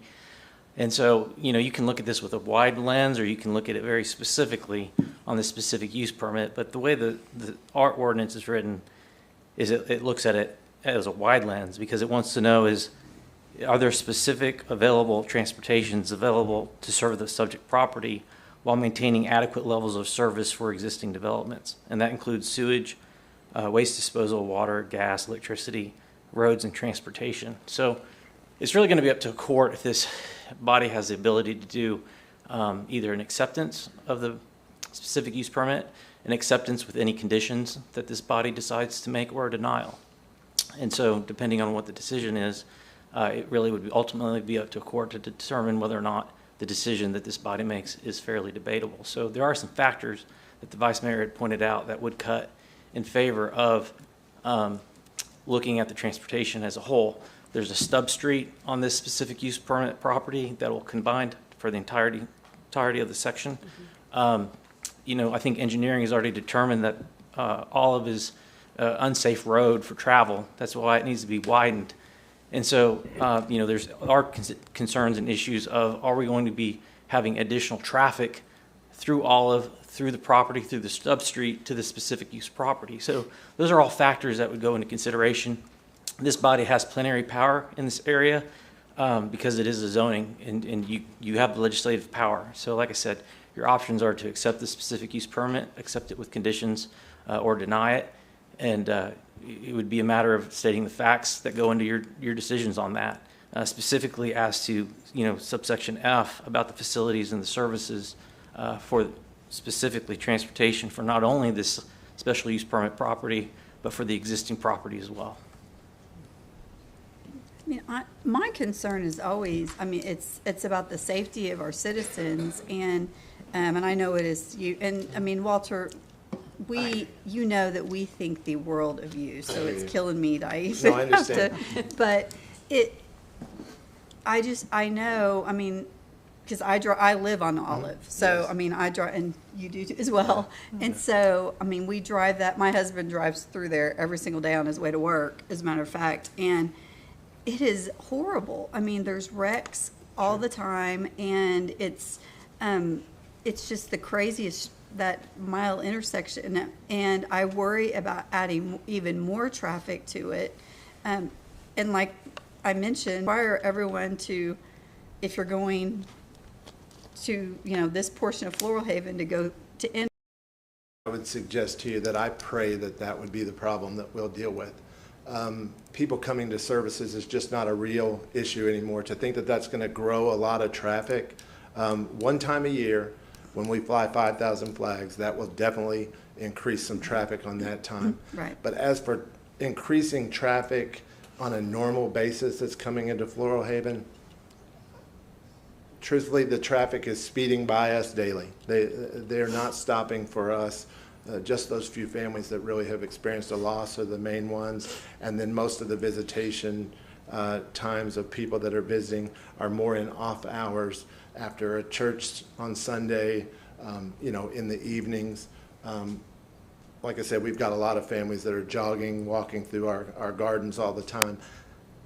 I pray that I have to stand here and say to you, wow, we've got enough traffic that it's really, because that would mean that we're doing some great things with our business. But in the cremation world and in the day where people don't remember, quite frankly, I'm telling people all the time, it's important to do something with that urn and not leave it in your waterways, or not dispose of it or leave it in the number of calls that I get daily from the housing complexes that someone has left an urn and we want to do something with it, but we can't do anything. Yeah. Those are troubling. And so I look at you and just say, I think that concern may be overstated to you if someone is giving you that information. But like I said, and that backside, it could be some years before it's fully developed. It is something that we want to continue to develop what we have, but we would like to have the ability to begin beautifying and at least mowing and keeping it, because it does back up to graves on that side. So we want to kind of beautify those as well. So I wanted to kind of clarify something you brought up. I don't know if Kenny is the right person to answer, but there was a mention of the lines of communication have been broken. So hate to put you on the spot, Kenny. Oh, no. No problem whatsoever. So our standard of practice is to reach out to the property owner, which would have been the home office, and we send a letter stating, ask for dedication and go through that process. The moment that individual property owner, in this case Floral Haven, gets an attorney involved, our lines of communication are no longer with that property owner. We now coordinate through their attorney. We continued to coordinate through your attorney, and I don't remember if it was Oklahoma City or Dallas, and I don't know if it was corporate or if it was a consulting attorney. And of course, they told us it was prime real estate, although the vast majority of it is a floodplain, much like the green trees that you show up there in the picture. Most of this is floodplain. Some of it was temporary. The property that we were requesting for permanent would have been your far east 25 feet, which you would not have plotted. If you platted, you would have dedicated it to us anyhow. But your attorney went months to almost a year without returning our phone calls. Right. So the line of communications, in my opinion, was on your side, not the city of Broken Arrows. Yes. Not you, Walter, not at all. No, but if it's open to discuss, we're more than happy. We just couldn't see paying $1.6 million for floodplain that if you were going to bury someone in, you're going to have to bury them above the floodplain. Well, I think what I would encourage you to do is to drive through our park, though, on that front entrance. As you come in where you see the culvert, that property that is developed along that front was actually, they built flood walls. We have white walls that roll through our cemetery that are flood walls. In the days of cremation, today we currently are able to core boulders, and they are able to sit along the water. And quite frankly, the property that sits along the water, if it can be raised or can be beautified, people want to be by the water because granddad was a fisherman or those type of things. So I would suggest to you, when they're evaluating the property, there is still value to them to be able to improve it, if you will, for that purpose. And completely agree. I am a nationally certified floodplain manager and have been for 25 years. You would have to go through a FEMA process to address this. Your floodplain is not a creek. It is several hundred feet wide through there. Sure. So it's still your property and you can develop it, but you have to go through the floodplain process with the city of Broken Arrow. And you would, if you're raising it, that is now backing the water upstream. So it's a development process. We would love to sit down and have those conversations with you. Yeah, I think it's my understanding that they are open to any conversation Wonderful. that's reasonable in the valuation of what, they have a valuation that they feel comfortable with. I would just suggest that, that should be something that, continued discussion should be. We honestly, on behalf of the city of Broken Arrow, we'd love it. We've had to go from a 5-lane down to a 4-lane down to a 3-lane. We've had to shift the road to the east to try to avoid all of this. Well, and if I'm just, to all the counselors who I'm quite frankly very close to, this is not personal. No. This is something that I'm telling you guys from my perspective. I'm trying to make sure you understand. It's very hard. Even when they go to evaluate cemeteries, it's very difficult to figure out what that is. But the value to the business is always different because of the amount of things that are sold that come with property, in memorials and all of the things that happen. So they have to take that into account because they spent that money in acquiring the business. And so they have to take that into account, that in the process that they're fairly compensated for what they have invested. And I think that, like I said, I think that there's certainly work that needs to be done, but I think it will come together and should. Kenny, So you said it was 25 feet that we're looking at? So statutory right-of-way is 24.75 feet, and then when we widen a road, this is a secondary arterial, so we go out to 50 foot, so 25.25 feet would be the permanent. We did ask for more, so a lot of it was temporary, so that we could fix some of the floodplain, put the bridge in there. We've now scaled the bridge way back. So, yeah, I would love to sit down with Floral Haven, with my team, and if we can come up to something reasonable for both parties, then I think we both win. Shifting the road to the east is not the best solution, but it's where we're headed right now. And what, do you recall, was it 10 times the amount of? Yes, ma'am. Our appraisal came in at 170,000, and the commissioner's award came in at 1.6 million. Yeah, it's not that we want it for free. Yeah. We No. just want it for a fair market value. And what it sounds like is our fair market value sounds different than your fair market value, and that's where we need to come together. And just in total transparency, I do have a boulder at Floral Haven, and I call it a boulder because it was expensive. It's not a rock, it's a boulder. But I also will tell you, as a resident of Stone Mill, which is like literally catty corner from Floral Haven, it is a headache. Yeah. And I know, Walter, what all you do for our community, and we all said, have you talked to Walter? I think we all said, have you talked to Walter? Right. And then when we found out it was, from corporate and it wasn't Walter, then we're like, oh, then that makes sense because Walter would fix it. That's how, I think No that's pressure, how Walter. but I think that's how we all felt. But as a resident, you're so involved in our community, but I'm telling you, you're making the community members that would be eventually your clients, want that road widened to 5 lanes like it was originally designed. And the longer it's been put off, what year was that bond? 2014. 2014. And I mean, I do drive that every single day, and there's no speeding going on because you can't speed because the traffic is stacked up for a mile. So there's no speeding going on at all. And it is very frustrating. And even, when you go to funerals, it backs up. I feel like it would just be the best for everybody, but this is our tax dollars that we have to be also good stewards of. And 1 point whatever million is not a good use of our tax money. So I'm glad to hear that we can talk to corporate and maybe they'll call us back. I understand that completely. And I guess I would just say, I know many great community members, but not many of them are writing $1.6 million checks to the city. And I think the valuation was different. Their position stays the same, that they got an honest valuation. It was higher than expected for you all, understand that.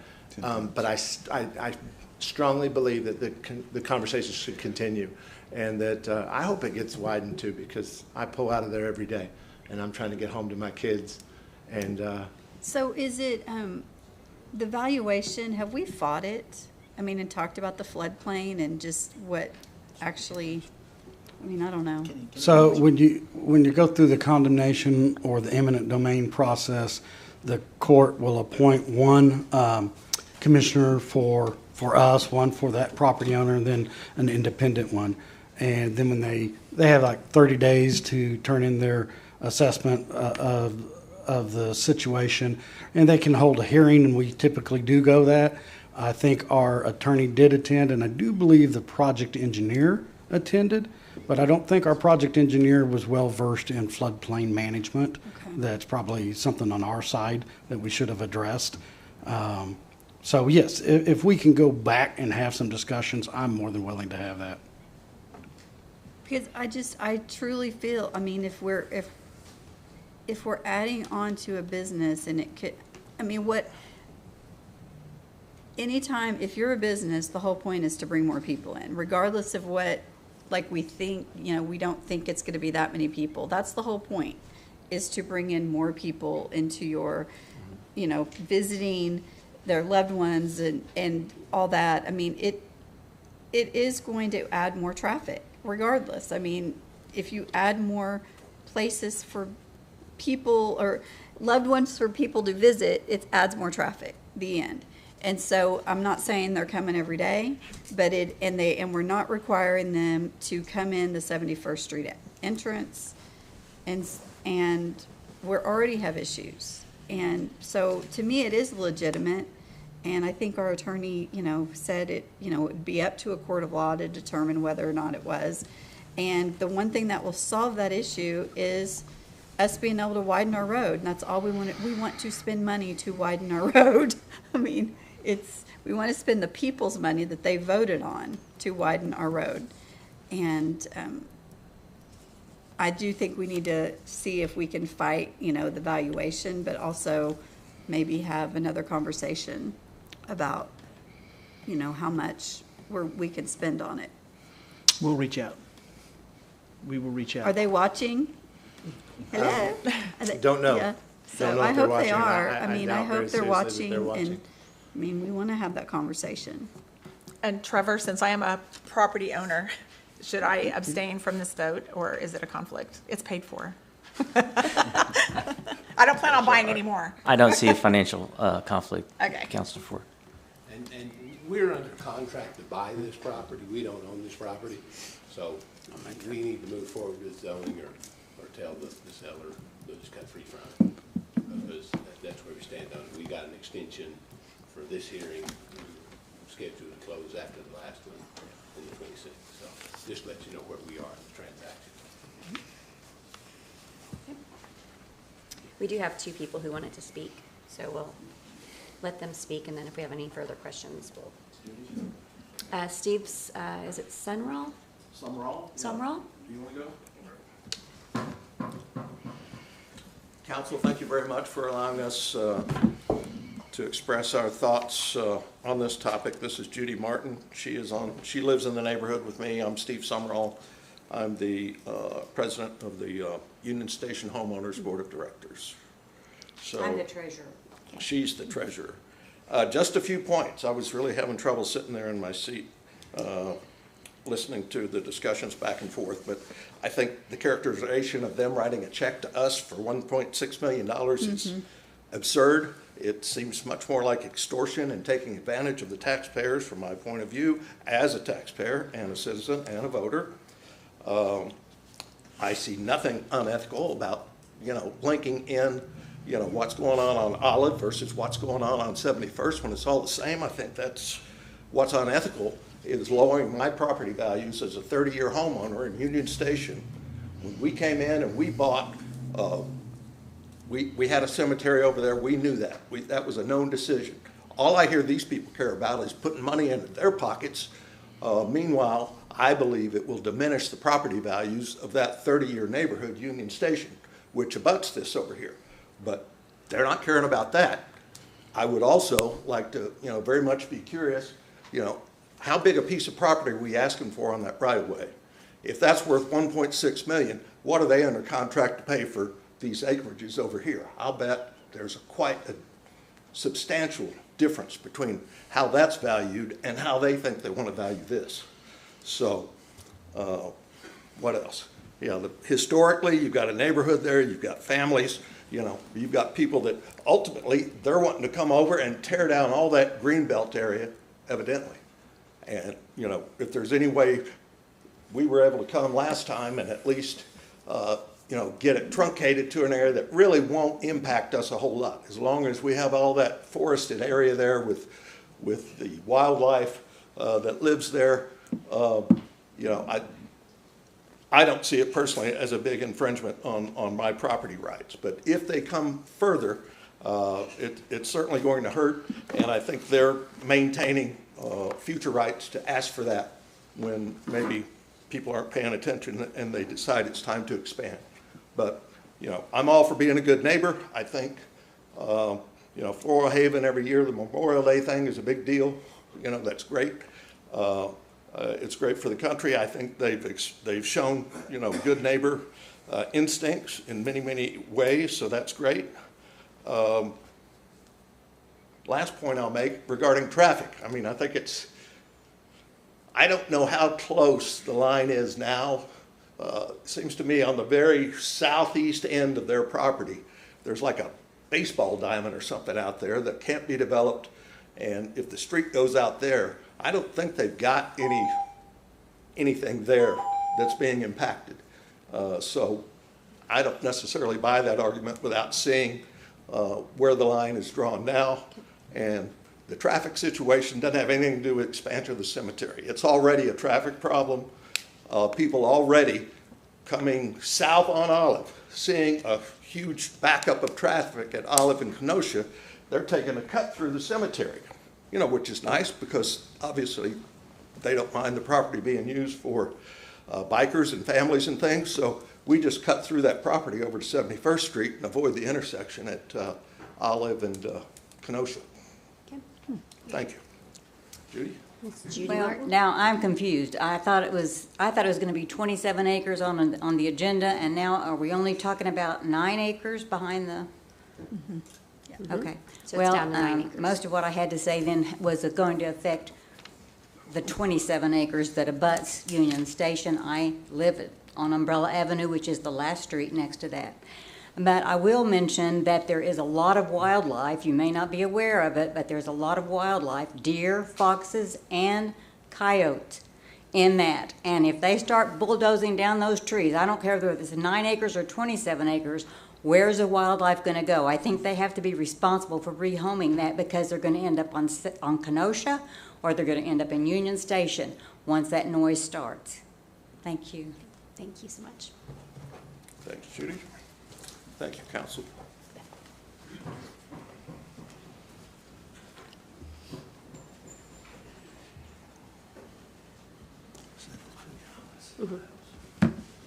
Madam Mayor, this project complies with your comprehensive plan. It's been recommended for approval by your staff. It's been unanimously recommended for approval by your planning commission. It complies with all state and federal regulations, and we're far away from anybody in Union Station. And when I talked to headquarters about this project, they couldn't imagine us jumping out of that in at least 20 years and what we've got there. So whatever might be in the future, and that's another hearing and that's another day. So if you have any other questions, I'll try to answer. How wide the forest area that will remain there? I believe if you went from side to side where it's widest, I think, I'm going to have to guess, that's at least 400 feet, 500 feet. So we're a long way off. We're not close to anyone. Yeah. So you're not buying that? We're buying everything. In the green belt. But we're only asking, if you can put back up the slide that just has the 9 acres. We're purchasing, this is what the SUP is tonight. Okay. And if you go back to that other exhibit, we're purchasing all that property, and that's some. Okay, that's later. Willing to cut that in a smaller piece for you? That's okay. Yeah. That's my question. Okay, yes, sir. That's all we're working with. But we have to buy all the 27 acres. But you're only developing the 9 acres. For now, they're only developing it now. Right. Yes. No, but it's a long way off. And you're correct, it is now. Right. But we won't be there, we won't get out of this for 20 or 30 years, just what we've got here. And if we approve this tonight, they don't have to come back to us to get any other approval to develop the rest. Is No, that we what I do. understand? We have to come back. We have to go through the entire planning process, go back to the planning commission and come back to you to get outside the 9 acres. Yes.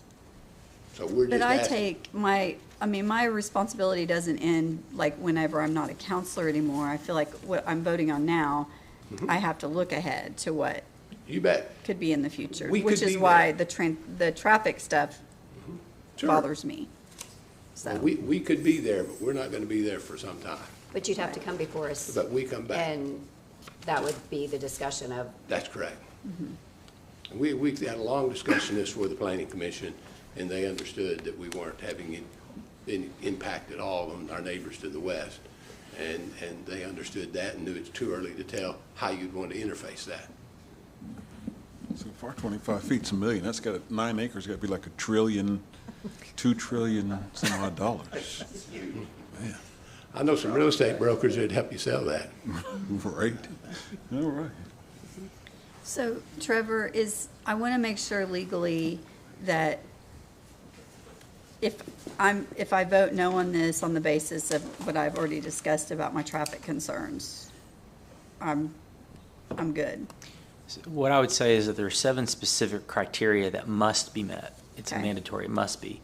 One of those specific criteria is what I referred to earlier, and this is in our ordinance under specific use permits under 6.5, specifically F, and it reads in full. It says facilities and services, including sewage and waste disposal, water, gas, electricity, police and fire protection, and roads and transportation as applicable, will be available to serve the subject property while maintaining adequate levels of service for existing development.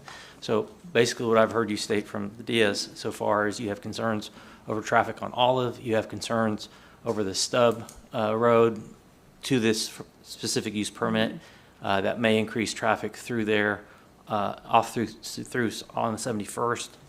There's concerns over whether or not there's existing road infrastructure to support the existing traffic for the subject property. And so those would be factors that a court would look at, and they would look at this F, and it's just going to be a question of, are those factually true? And then the question is, the legal standard is this a fairly debatable decision? And so there's a lot of deference that's given to this body. So I'm not the judge. I can't guarantee you what they're going to say, but that's the analysis that they would go under.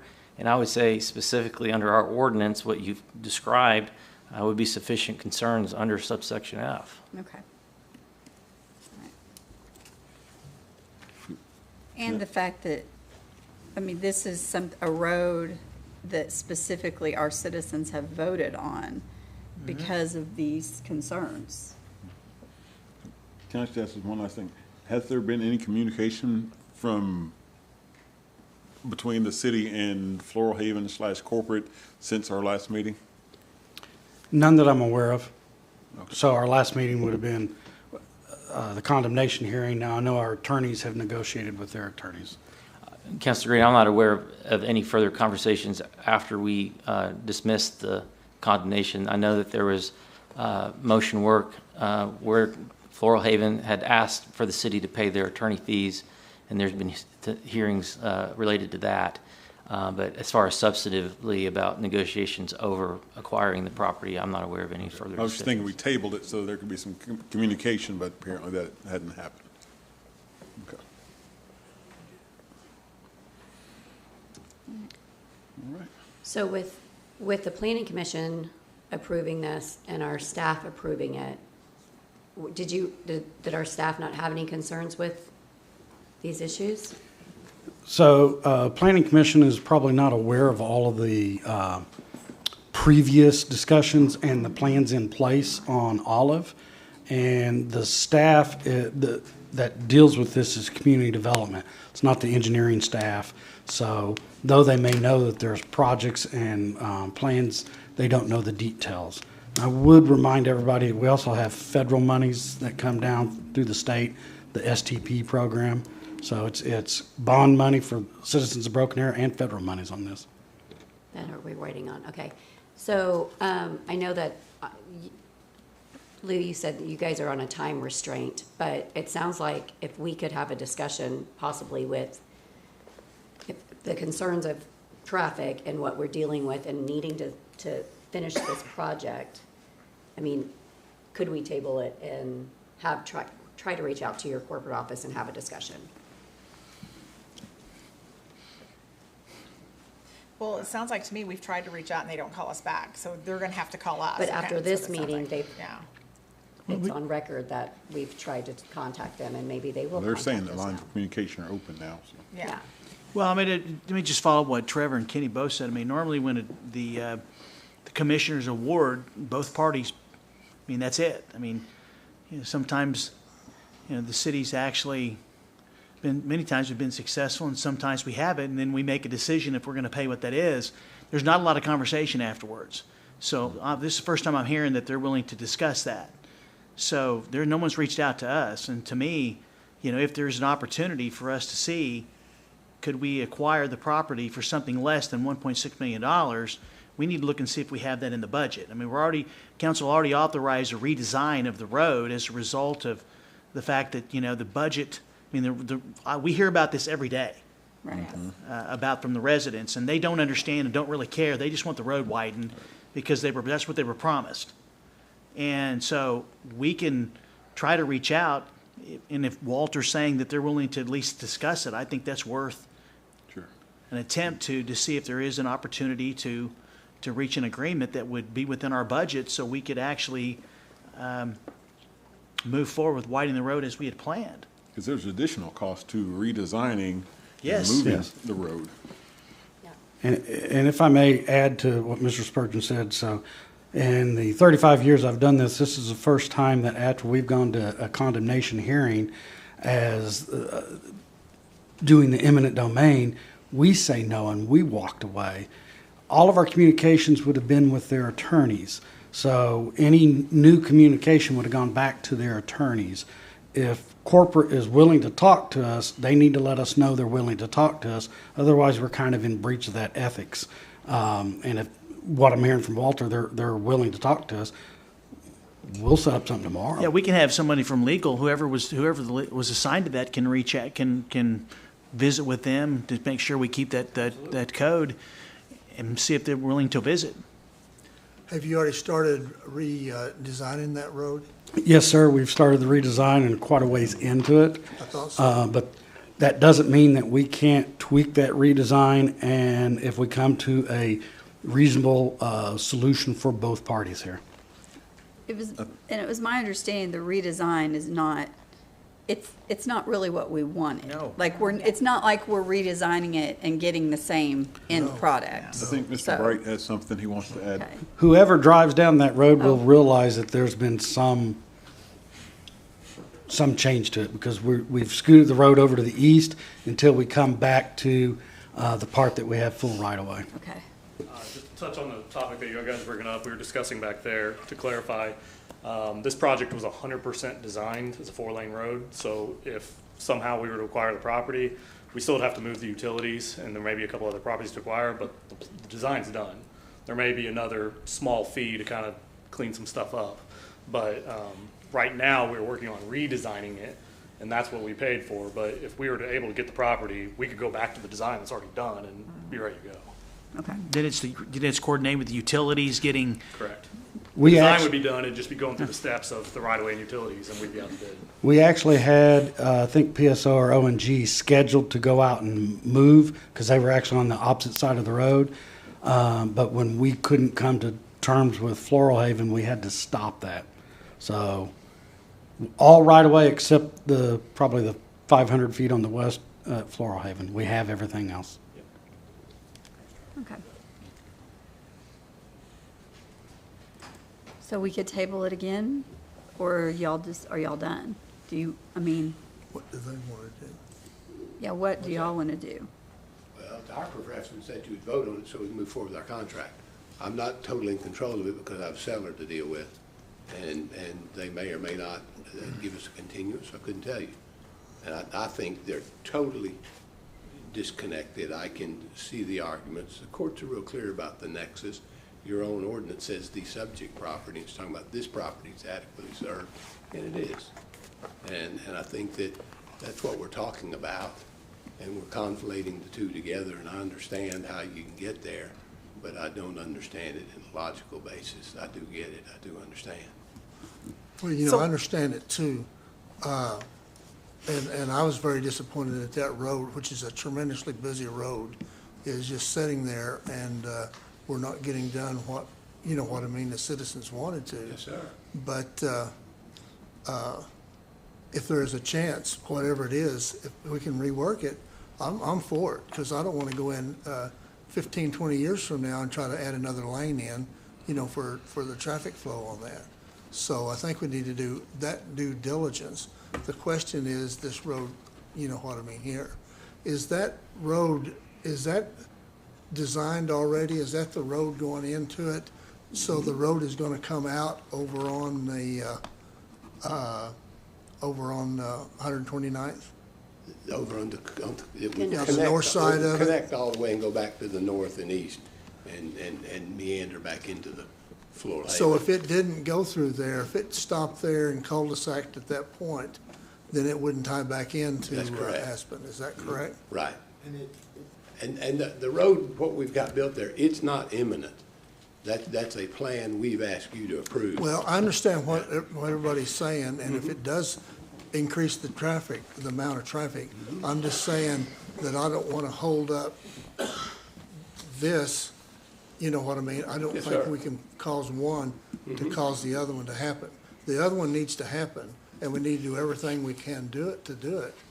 But I say that we could finally, you know, stop that road, but what I'd like to do is at least table it for a while just to see if that communication is, does come about. Because if we cut that road off in the plans, then it has to come back to 71st Street. It couldn't come there to that point, because they raise a valid point, you know. I just think, I've never seen us try to develop, you know, get an easement on one side and then force it, you know what I mean, on another street. But if that street's tied through to it, then it could add traffic over there. Well, you know, There are many design options. Quite frankly, where the Last Supper featured, there are design options, areas where we could have through our own gardens to get a road to the back part of it.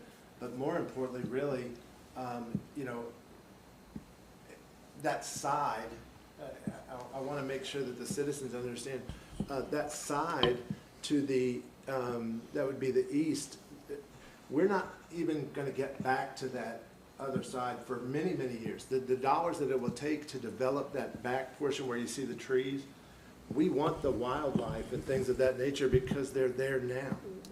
let me cut you off and work with something, Mr. Parks. My preference would be, because of the contract and what we're under, is to remove the road going north out of this from the site plan. And we'll withdraw that and we'll just have a closed loop on this property. So you're not going to connect So to right, Floral not at this Haven? time. And that I would take that out if it's. Oh, that's gonna have to go back through community development, isn't it? No. I don't- That's Well, that not need to what- go that's not back what to- we're voting on. Is That's- it yeah, that's the required to be connecting? No.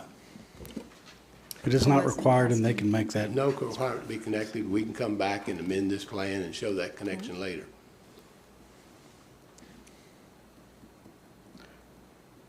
Under current ordinance and criteria, if that road was being designed and put in, we would not allow it because it's too close to the other drive. This came in many years ago, so you actually have way too close.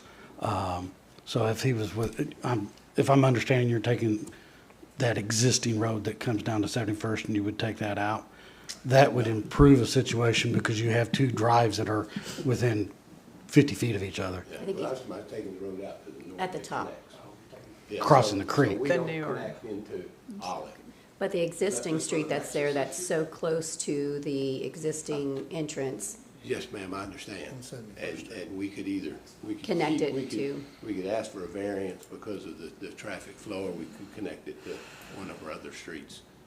But I'm just concerned about our contract time, so. If you have when is your next meeting? In 2 weeks. 21st. In 2 weeks, so. Surely they could come to an agreement in 2 weeks. They know what we want. We know what we can pay. Well, Or at least have a conversation. I Yeah. mean, we could also call a special meeting if we needed to, if we came to an agreement and we could get it done quicker. Yeah, we Yeah, could. we could. We're And I'd be meeting- willing we're to do meeting that. next Tuesday. Yeah, we can meet next Tuesday. We're already scheduled to meet. Oh, yeah, Yeah. we are. We are already scheduled to meet, so we could just do that. I would say Yeah. we'll lose the property and then they're not gonna be able to expand it. Right. So it will, you know, the dispensary and. Well, can I just make the motion then to table it until next Tuesday? I'll make that motion to table it till next Tuesday when we meet at our budget meeting. I'll second it. we have a motion and a second. Roll call.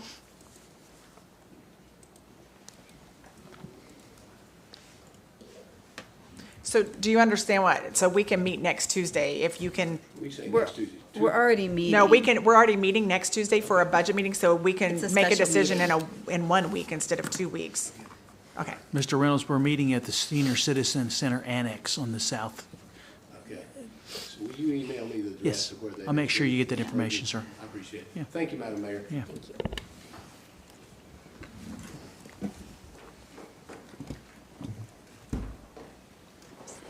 All right, item 9E, consideration and possible action regarding Comp 1296-2024 Aspen Creek Village.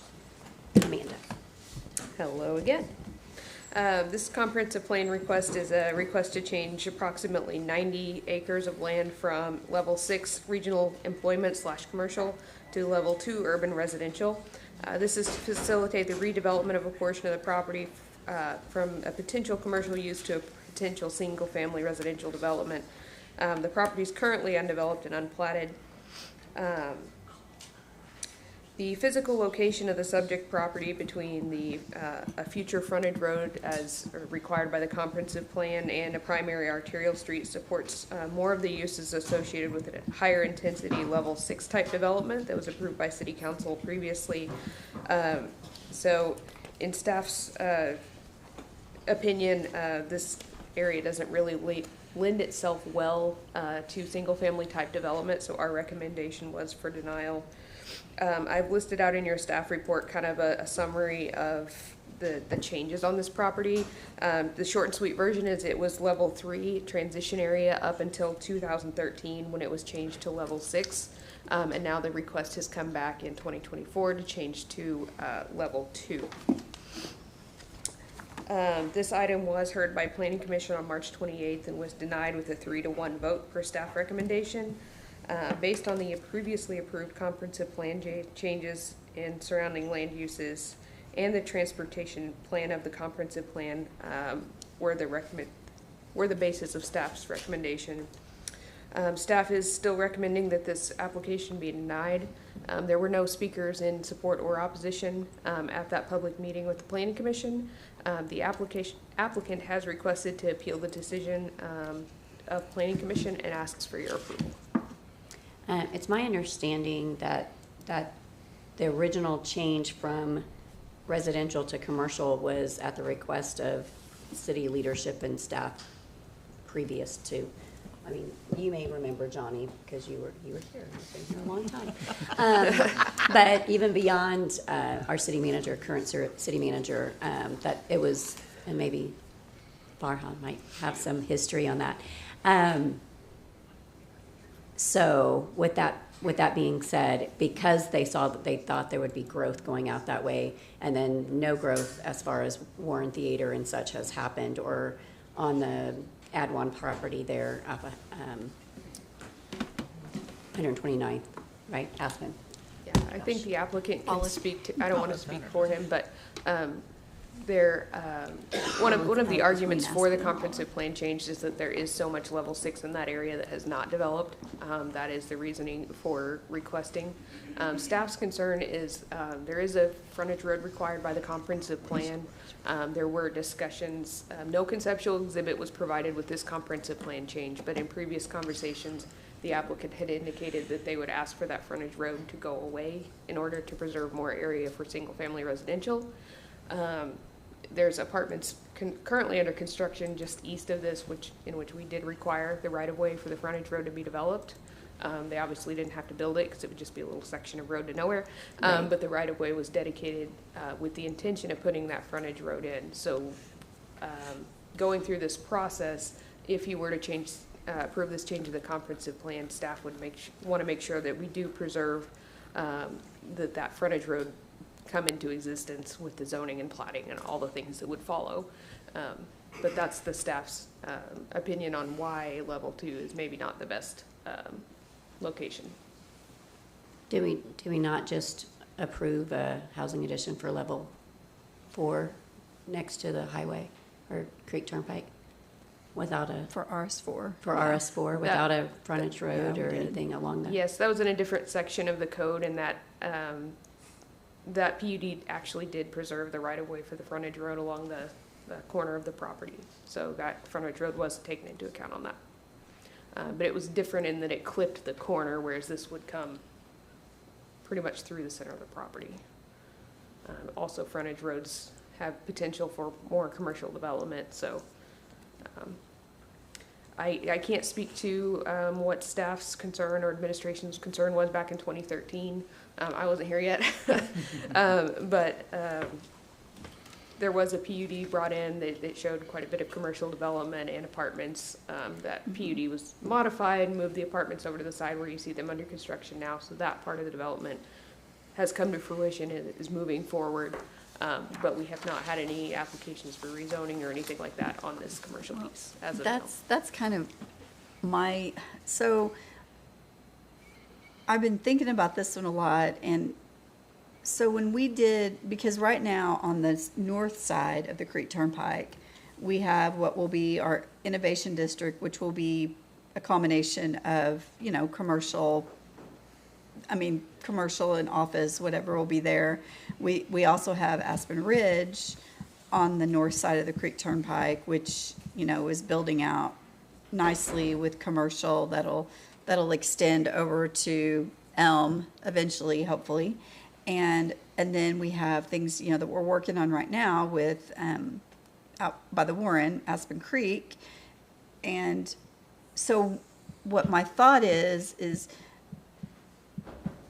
when the Innovation District, when we bought that land, was that originally going to be residential? Did we switch it? What was the original comprehensive plan for that? The comprehensive plan level of the Innovation District, I believe, is split between levels 3 and 6. Well, no, I meant before that, because what I'm thinking is we have ended up with a bunch of commercial in areas that possibly Would have been residential. Yeah, would have been residential, or we just didn't think would build out. We thought this was going to build out faster because of the Warren Theater and all that. So I do understand the thought behind there always should be, commercial next to the highway. It just makes sense.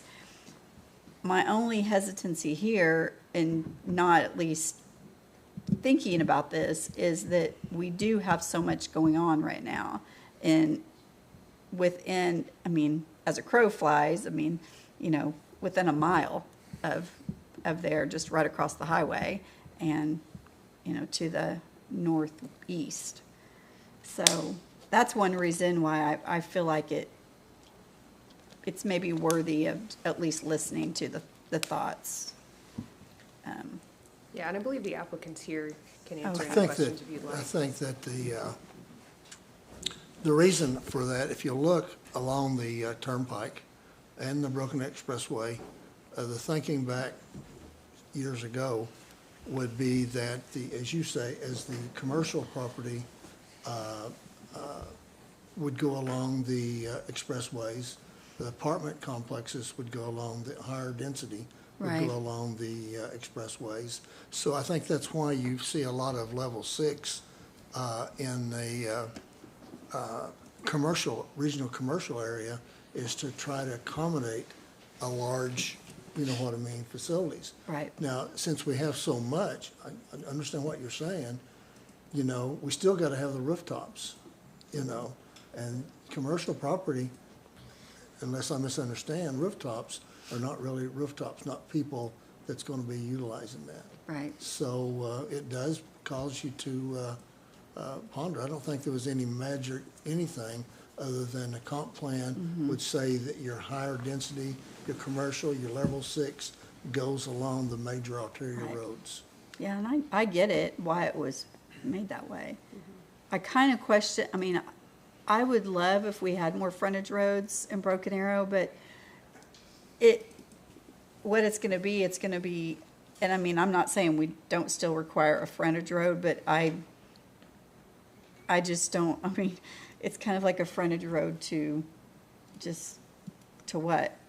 Because, I mean, there's no other frontage roads, because we ended up not having the frontage road on the other side. So, There is right-of-way dedicated on the east property that's developing as apartments right now. It's currently under construction, and the right-of-way well, was right, but I dedicated just for that. mean to the east of Aspen. There's no frontage road there. So it's just like 1 mile of frontage road. And I'm not saying there's not value in it. I almost feel like we're gonna end up more likely with frontage road on the north side of the Creek Turnpike, all the way from Olive to Elm. I That do seems believe the very comp plan likely. does call for frontage roads on both sides of the street. Yeah. And the comprehensive plan is a very, very long-term plan, so. Right. We're looking at over the next 10, 15, 20 years. This Exactly. is not something that'll happen, probably in the next decade. Right. Well, one of the goals is to tie the Arrow Forge Innovation District to Norfolk, to Aspen.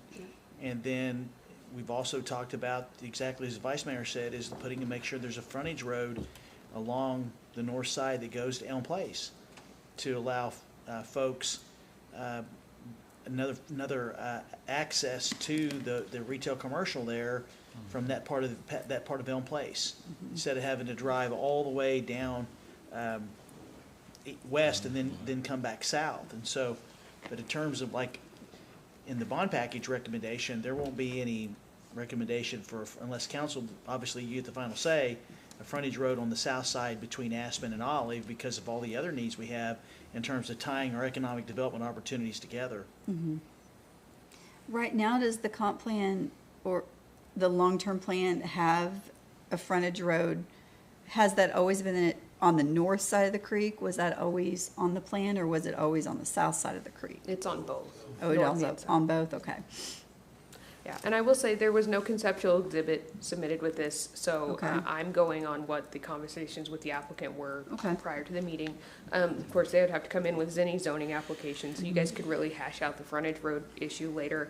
But staff's main concern is if we do require right-of-way for a frontage road, that eats quite a bit into their property, which limits the number of lots that they can build. So the applicant had indicated previously that could potentially Right. allow that project to not develop because you couldn't get enough lots to make it profitable and all of those types of things. Yeah. Well, and like, do we have the right of way to, because the property that's right on the east side of Olive, like, so between this property to the west of this property over to Olive, what if those people don't ever want to give us their right of way? Then we just have a road to nowhere. So Eventually, those Eminent properties domain. will develop, Eminent. and as they develop, Don't the same say those requirements words. would be put in place. Roads are appropriate. Yeah. If it develops, we'll get the right of way. Yeah. Yeah. Well, should we listen to the applicant real quick and then? Yeah. It's here.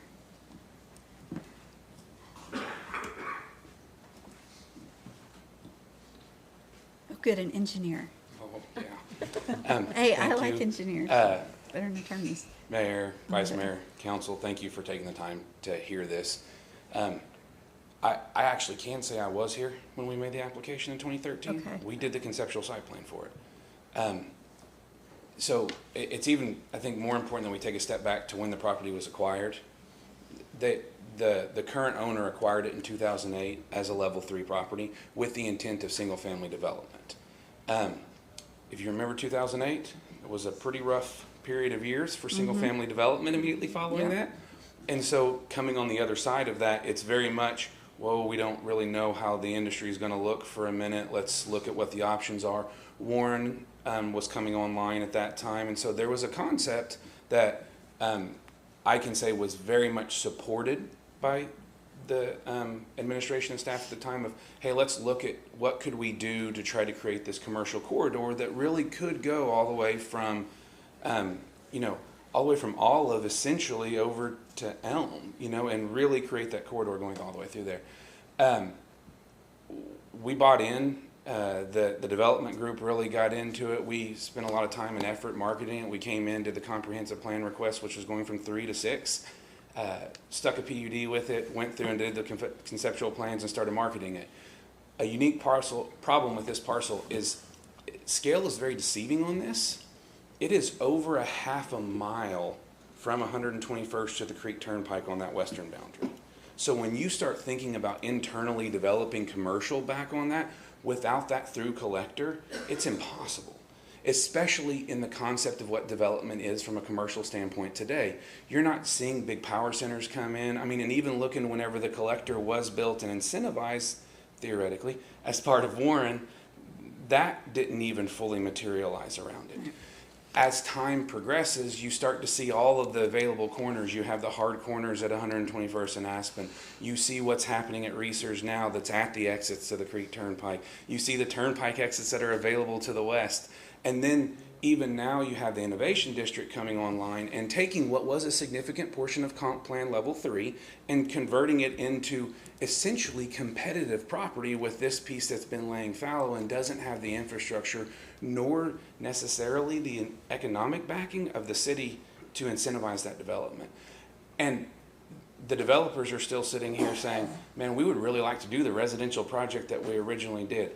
I do, from an engineering perspective, very passionately dislike that commercial collector that's paralleling it, just because it has to cross a pretty expensive creek on the east. You shove the collector up against, literally against the Creek Turnpike along the apartments, and then you have to bisect what is a pretty valuable piece of commercial real estate on the east in order to get back out to Aspen. So think the kind of collector that you have kind of going around Sam's, which kind of feels wonky at Elm, trying to cut back in there, versus what maybe has happened on typical hard corner developments. Those pieces are still big enough to be a normal hard corner development. I have had those conversations with staff about, boy, I really don't want that collector in here. I think there's a real logical conversation to be had. However, we get stuck with this chicken and egg thing of, look, is it appropriate for single family to be here? We are not asking for level 3 because we want to be very, very clear with the ask. This is a level 2 request. It is single family. It's not coming back and getting repackaged and purposed as multifamily or any kind of combination of that product. We wanted to be really clear. So we went back to be, I guess, more transparent with the ask of saying, we're not coming in bait and switch and saying that we're going to come in and start pitching level, more of a multifamily concept. True single family housing.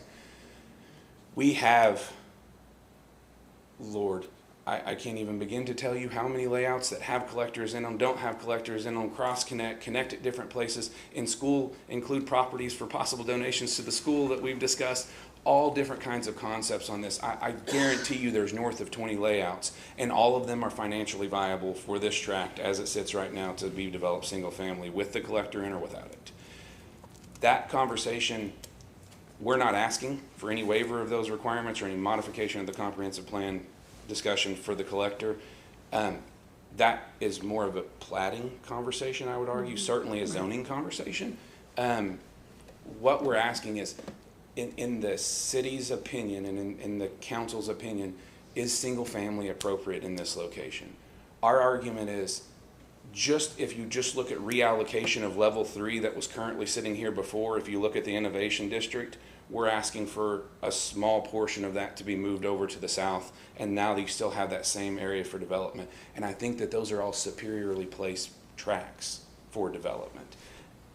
When you develop an Innovation District, if it has employment, housing is a big part of it, and where can you go and house those people that are in the employment? And so can we get a housing product that meets those needs? This is something that we can meet here, and this developer, it's not pie in the sky of, hey, we might be able to develop it. This is a builder developer, so they're wanting to develop it so that they can build on the lot. So this isn't, I think someone will build here, it's, we will build here, very clearly. It's a good project, and this is one, it's pretty rare, I would say, that I stand here saying I don't agree with staff on something. Like, you haven't heard that. We've had a lot of conversations, but very rarely is it, I'm just not on the same page with staff. This is one that we just disagree. The Planning Commission even had some of those same conversations, and I think the chair, even when we left, hey, this is something the council needs to hear, make sure you appeal this. And that was one of the nay votes. So it's really, hey, tell me where we sit. And so we're sitting here saying, hey, there are really good reasons that staff is bringing up to you. I'm telling you, we can design around the concerns of that collector. That's not an issue, but we're kind of done spinning our wheels trying to make something work when we don't know if it's even appropriate to be thinking about single family on the parcel. And all of the 20 different plus layouts, did any of that have sales tax generating concepts on it? Parts of it. So we've, before, golly, probably 3 years ago, 2 years ago, we started coming in and saying, well, what if we left a portion as commercial and on the north side of a collector and brought the collector through, and we'll donate the right of way. We just can't get back there to use it because it's got, I'm in the middle of the mile. But I think we've struggled with, staff is trying to hold to a plan that says, hey, this is the vision, and we need to have the council weigh in and say, we see that there could be a different vision here that makes sense. And that's really the direction that we're asking and looking at now. And I want you to also, so I heard you say that there's a possibility for donation of land to the school district. We've had Which would be a neighborhood school, if they just did We've had decide. 4, I think I've been to 4, and so I can't imagine that there's not north of half a dozen that, given that, of just different conversations, and I want to be very clear, we've looked at it and had in different administrations at the school, I would also stress, and in the current as well, of, hey, is it appropriate? Bond dollars are what bond dollars are. You've only got so much. You have to think long. And the development group is still very much, hey, if there's a good spot that you guys want. I mean, we've done 4 that I can think of, different locations on the site of different school complexes. The last conversation we had was, you guys evaluate it, site plan it, see if this is something you really want to pursue, and we're definitely still a possibility for us. That I will say that as you start taking huge hunks of land out, that sales tax generating component becomes harder to fit in logistically. Sure. Whenever you put a school in the middle, because the school's got to shove back farther to not queue onto 121st Street. Yeah. So you start Sure. thinking, like, we're thinking that kind of logic about how do we get common access and a road. So I mean, we've done, this is a really tricky tract. It's just so deep and so uniquely shaped, and it's sitting in the middle of the block of the mile, and really neither side has developed, except for the multifamily, which was part of this tract that we did. So it's really a hard access point that we're fighting with, and access has been the thing, which is why I think they know my opinion about the collector, that I keep saying it's a collector to nowhere, and I'm the only one who needs it, and I'm the only one who can't really build it all the way. That's the problem. So but that's another conversation to have, and maybe not even one that we have to, depending on what the final layouts look like. Yeah. So I'm happy to answer any questions. I know that was a ton of information to throw in. And I know you all don't own it, but the tract that's to the east of the apartments, that is owned by somebody else, correct? Yes. And that will potentially be, I would assume, be commercial. It's expensive commercial. So, yeah. Yeah, so if Is you that want to condemn a right floodplain? away, that's Is any of we're that gonna make it all look floodplain? cheap. I'm not sure. I didn't look into that property. Okay. I will say, Alan is correct. We've had several conversations where we talked about kind of a mix of commercial versus residential and kind of what the options were. Staff was more supportive of a mixed type development. I think we could still be supportive of that. Staff's just not in support of changing the whole thing to single family residential. If we go to level 2, that prohibits any commercial at all. School sites are totally different I'm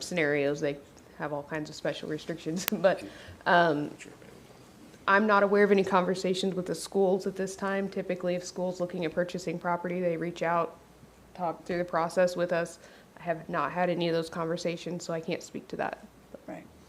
And I would stress, our request at this point is you get to a place where you've rolled it around and we've done X 20 layouts and we think that there's a viable opportunity here that's in single family. And when you look at kind of, and this is maybe something's kind of growing out of style from a planning standpoint, but that transitional concept of heavy commercial sitting on Aspen, the multifamily buffers, the single family, and then you look, it's actually a lot of level 3 kind of to the west. So you start looking at, this is the natural progression if this block isn't looking at heavy density and working its way back out and creating that normal step of transitional zonings. And I think it's appropriate here. It's a little hard whenever I come in here saying, I'm the guy who applied to change it into the thing that we're trying to get out of now. And for good reasons. It's just times change.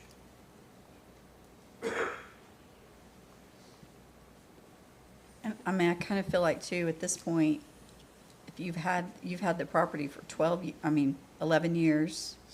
Yeah, on Did you say marketing it 2013? actively. Yeah, so the PUD was approved in 2013, comp plan of PUD. They've owned it since 2008. Oh, okay. Yeah. So, Like, 16 years. That's a lot of interest checks. Yeah. Okay. That's a lot of interest Yeah. checks. All right. Anybody else?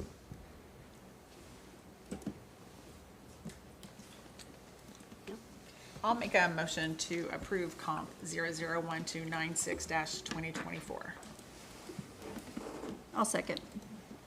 We have a motion and a second. Roll call.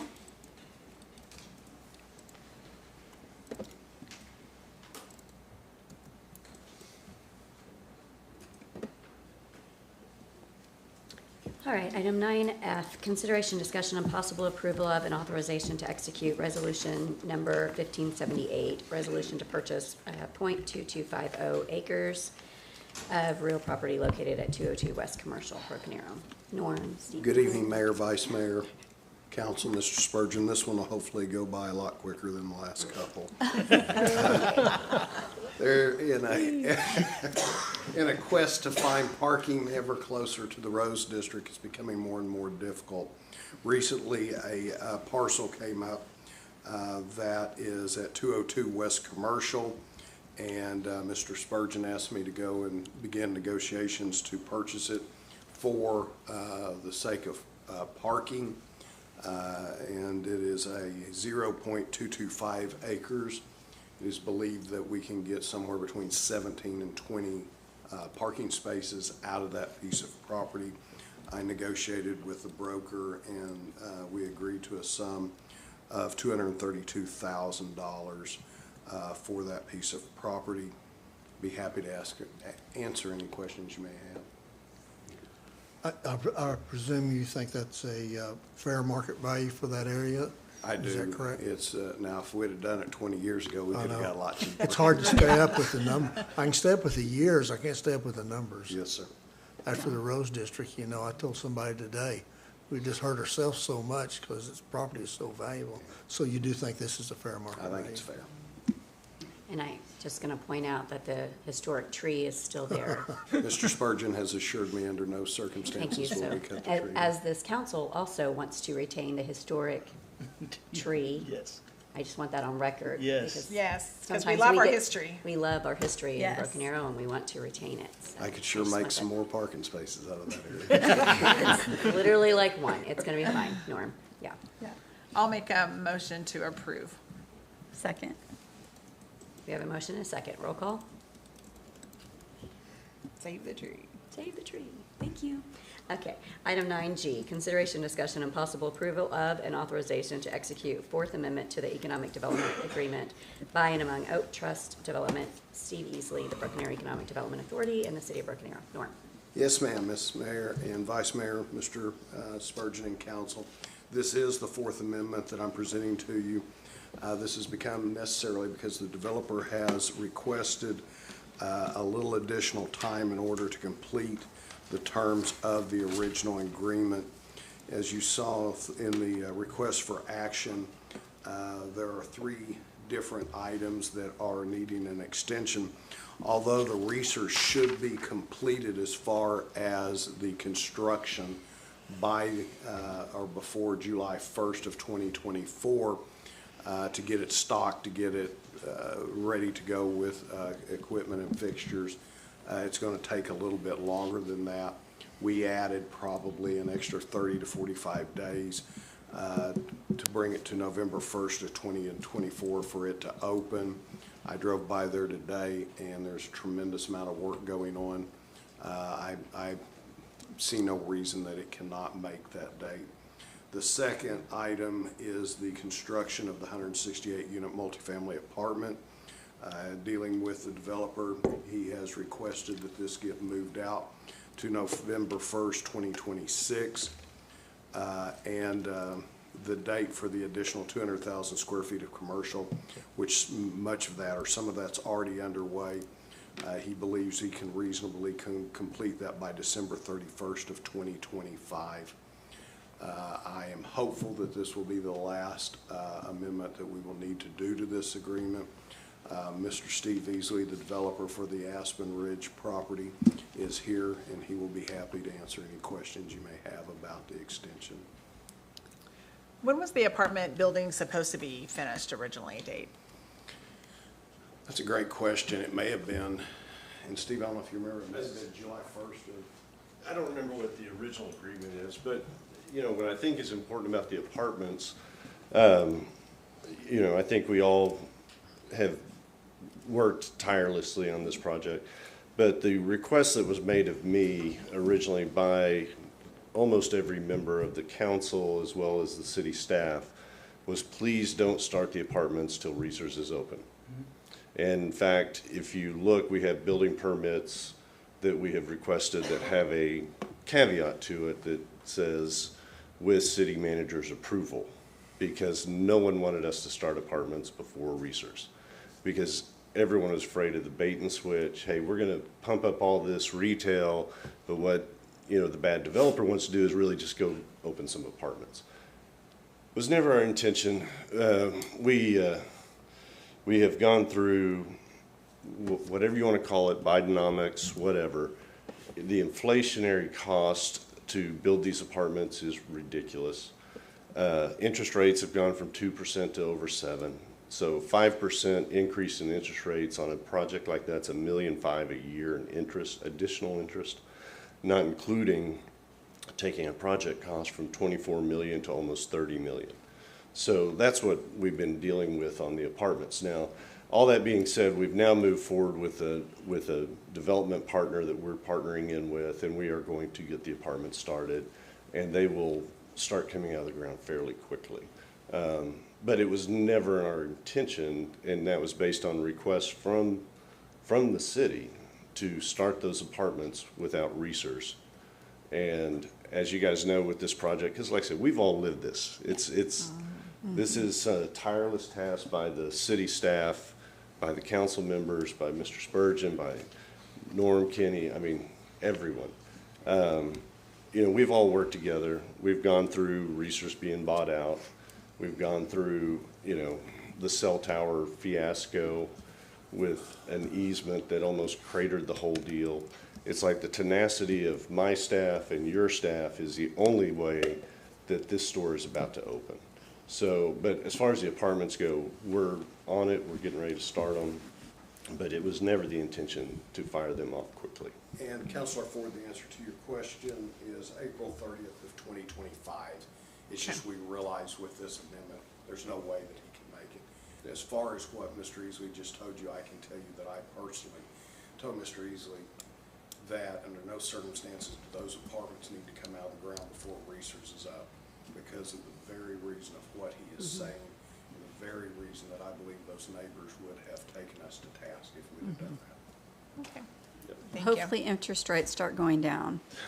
Just November 7th. From your lips to November God's ears. 7th of this November year. 7th. So one question I had asked earlier, and is there a possibility rather than us extending the whole 200,000 square feet, you know, that to December 31st, 2025, could we do like 100,000 stays Well, the I tell you same, what, or? what and might then- be worthwhile doing is for me to go through and document for you guys exactly where we stand on that goal for right now. Mm-hmm. Okay.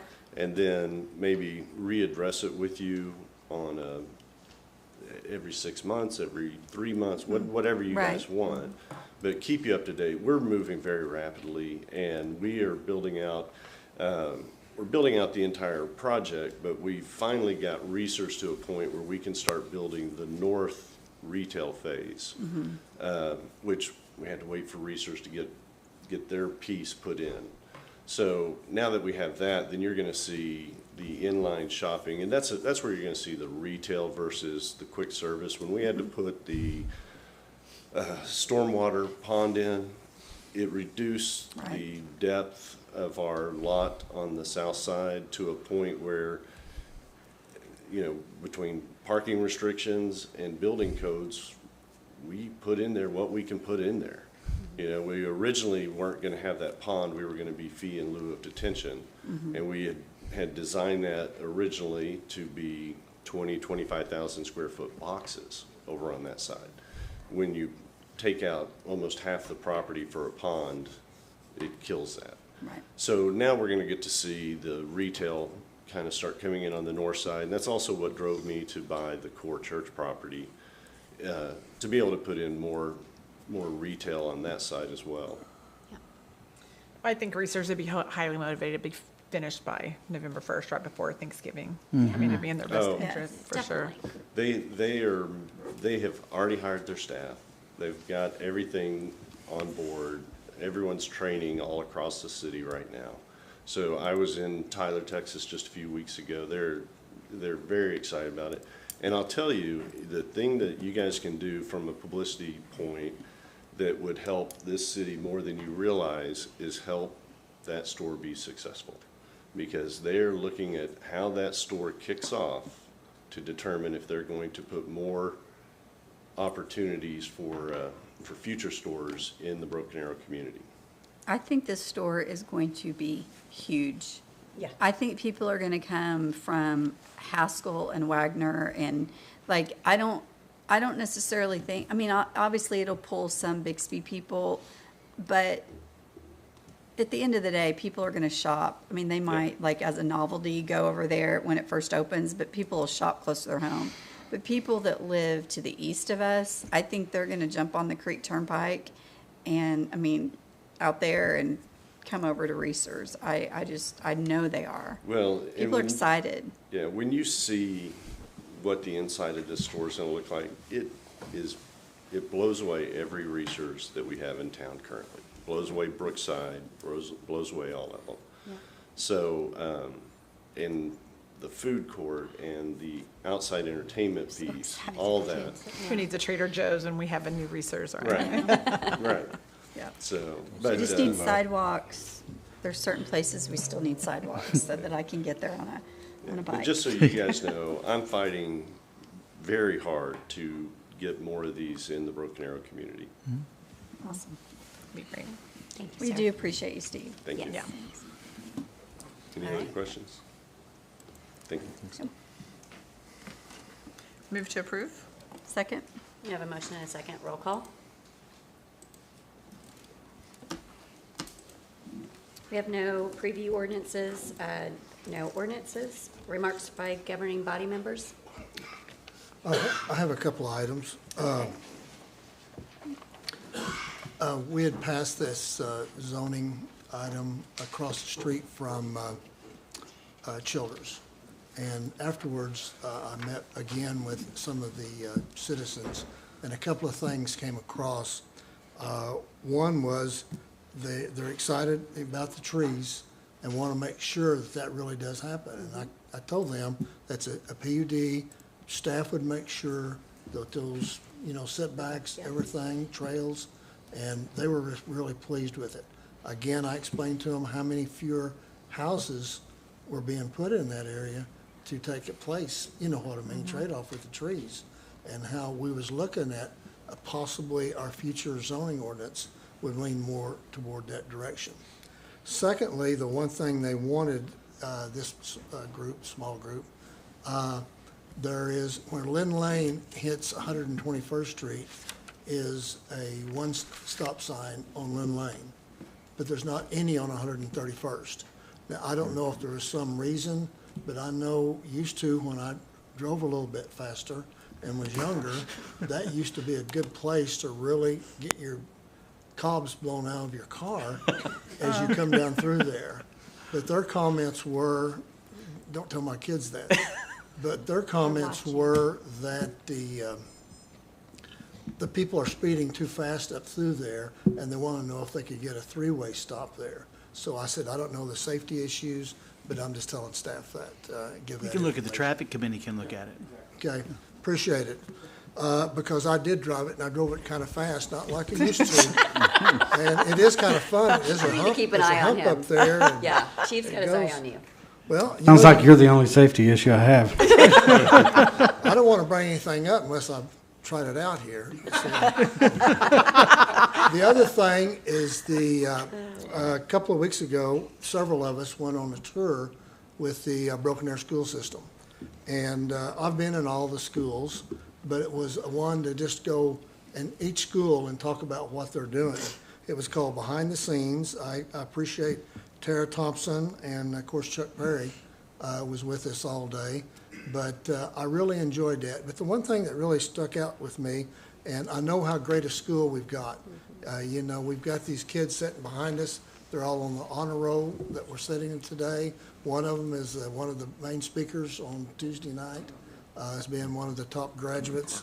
But the schools they have, I had trouble in school because I'm a hands-on learner. It wasn't a hands-on learning school back in those days.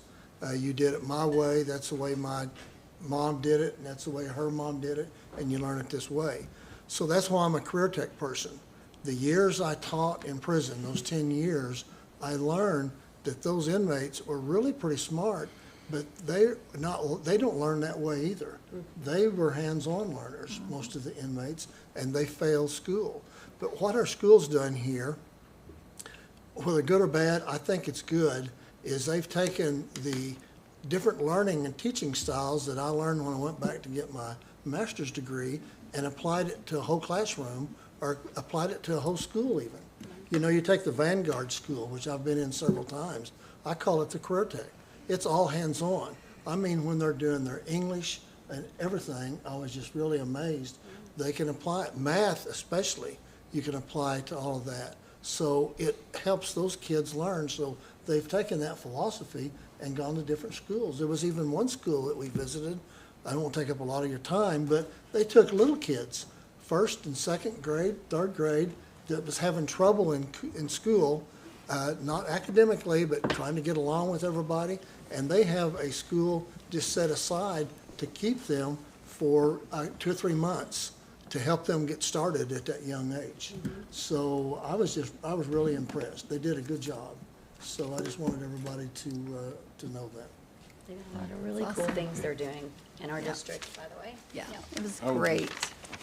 I'll just throw out a compliment to Camp Bandage. Yeah. Spent several hours over there, so thanks to, the chief and all the staff and all the different, they say it was over 90 vendors there who participated in that. It was a great opportunity for our citizens to be able to come out and learn from all those who were there serving and giving of their time.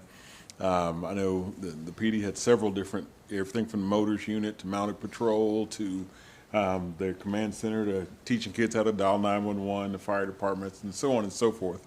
I digress. I'll leave people out, but it was a great opportunity, and I Mother did Nature, see. perhaps.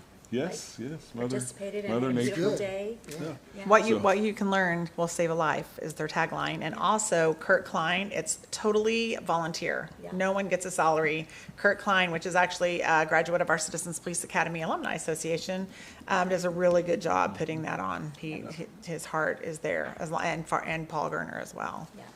I'd like to add on to the schools, if you're finished, Counselor Green. I am now. Go right So last night, I've never been in a band. I don't play an instrument. I played sports and I was a cheerleader. But last night, Broken Arrow Band got a huge award. So it's called the Sudler Flag.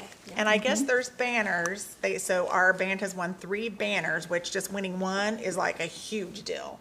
But then this flag is bigger than the banners. So anyway, they had a wonderful concert last night. I was able to do a state citation on behalf of Representative Ford and Representative May because they were in Oklahoma City. And I probably would have never been exposed to that, but I mean, they are very talented. I totally get why they won for sure. But it was a packed house. I've never seen the PAC as full as it was. It was standing room only. So shout out to the band director who now is taking another role, I understand, and I don't want to say what all that's happening, but I know I'm there's just some loving you're talking about Broken Arrow Public Schools. it was just, I just loved it. Well, look, I'm just making me like, so happy. yes, I'm like, I'm probably not going to see these things right because like band is not my thing. But anyway, one of our youth city counselors were at the concert. She said, I saw you last night. She was all excited. So anyway, shout out to I brag on Broken Arrow schools all the time, as long as we're not playing Union. Good. Or Summit, which that will never happen. So anyway, yes. Yeah. And I was trying to look it up because I believe we've won, I know there's something about that award that we've won it more times. That was the banners. than any, yes. So the flag they got last night, they're the only high school in the nation this year that got that flag. That's a pretty big deal. That's a big deal. Very big deal. Yeah. And of course, the band's known probably more than their football team, but That's right. I got a text saying, Mayor, where were you? And I was like, where was I what? Like the city saying- had I a know. proclamation and that I wasn't someone aware that I wasn't was even supposed to Yeah, be he there. I did. know. Yeah. I didn't either. So I apologized to Yeah. Superintendent Perry, and he was like, I apologize for not letting you know Yeah, I that didn't you know could either. have came. Yeah. Yeah. So. Anyway, it's But great. Huge deal. Yeah, So, that was a big deal. I was trying to look up the 1BA stuff this weekend. So would you like to talk about it real quick? There's projects all over the city, so if you've signed up, we've got numerous churches, hundreds of volunteers, and they're going to be doing projects all over the city, whether it's big or small, beautifying the city. The end goal is to help people out and make the city safer. And I think Ethan was going to send the council the locations. I don't know if we've gotten that yet. I mean, he may be waiting till it gets closer to Saturday so we can drop by some of them. Can you remind him? Thank you. Yeah. You can always join my team. No, I can join your Maybe. team. Well, And also the Exceptional Rodeo Yeah. is Saturday as well. So. Yeah, the Rooster Days rodeo is going on all weekend, but the Exceptional Rodeo is going on Saturday. Fiesta de Mayo is going on Saturday. We've got a lot of really cool We stuff. have so going much on. stuff happening. Yeah, and then Rooster Days is next weekend, and the parade. Mother's is- Day is this weekend. Yeah. Do not forget your mom. Do not forget your mom. We're all moms, in case three yeah. of us are moms, in case you want to buy us. Yeah. I made it back safely from Switzerland. I got this really cool Switzerland and American flag pin, which was really cool. I Let thought. me see. Oh, that is cool. They did try to keep me, but I got back. They So- did. I was sad because they tried to hold our mayor hostage. And then I sent a text to a group I'm on and I said, they're holding our mayor hostage. And then I was like, oh, wait. And we were They're like, what? all of my sometimes dramatic friends might think I'm being serious. And I was like, not really. Yeah, But they did cancel my flight though on Friday. Yeah. So it Somebody did was make me hoping feel a for little promotion. hostage, so. yeah. What was that? So somebody was hoping for promotion. I don't want She that. did a lot of things while I was gone. She brought in all the snacks. I did bring snacks to Broken Arrow. Yeah. And while I was gone, Okay. lots of executive orders Yes. while you were gone. City manager. Thank you, Mayor. Members got three I'm things. delirious with this. First off, I just want to add my thanks and appreciation to Curtis and his folks in the municipal clerk's office. I mean, they have a really good team, and I believe Curtis has done an amazing job. He also participates at the state level and provides a lot of leadership and guidance to the other municipal clerks and treasurers in the state. And I've had several people mention to me how good he is to work with. So just wanted to add my congratulations and appreciation for all they do. Secondly, the Geo Bond Go Week, the April 22nd, went very well, and that included a conversation we had with the school district officials from Broken Arrow, and they had some suggestions for potential projects that obviously that are important to their schools, so that went very well. And then finally, presented to the council for your review and for discussion at the work session next Tuesday night, the 14th, at the special meeting, is the FY 2025 municipal budget. So I look forward to having that conversation and discussion with the council regarding next year's spending plan. That's all I have. Here's our budget book in case anyone missed it and get to study this. We will have it all read by Tuesday.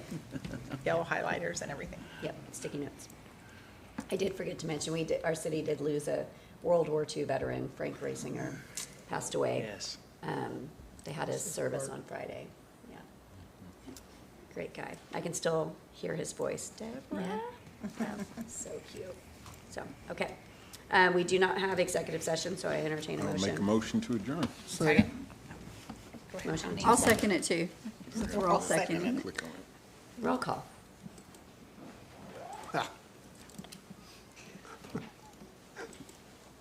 Competitive as he gets Yeah, late. seriously. All right, call the Broken Arrow Municipal Authority meeting to order. Roll call. Green. Here. Ford. Here. Parks. Gillespie. Here. Wimpy. Here. Are there any items to be removed from the consent agenda? Move to approve the consent. Second. We have a motion and a second. Roll call.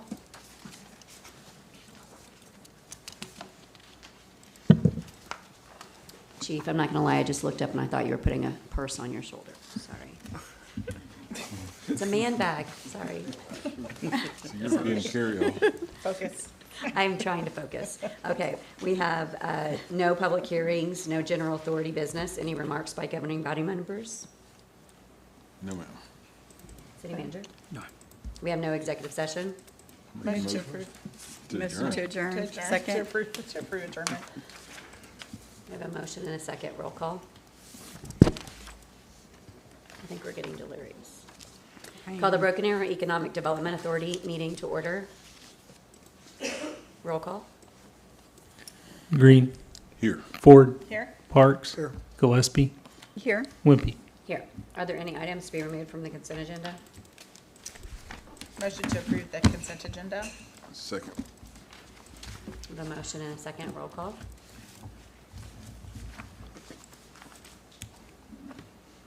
There is no public hearings, appeals, presentations, recognitions, or awards.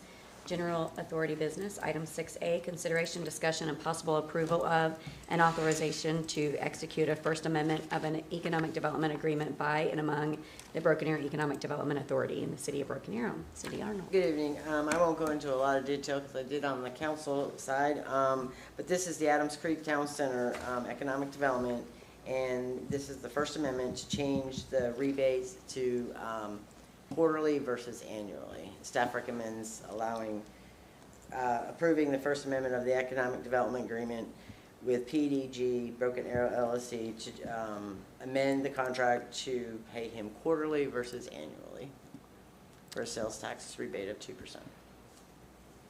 Make a motion, we approve staff's recommendation on it. Second. We have a motion and a second. Roll call. Thank you. Thank you. Item 6B, consideration, discussion, and possible approval of a logo for Broken Arrow Innovation District and authorize its use. Amber Miller. Welcome back, Amber Miller. Yes. Honored to be back. Good evening, Mayor, Vice Mayor, Council, and City Manager. Thank you for allowing me the opportunity to present this evening.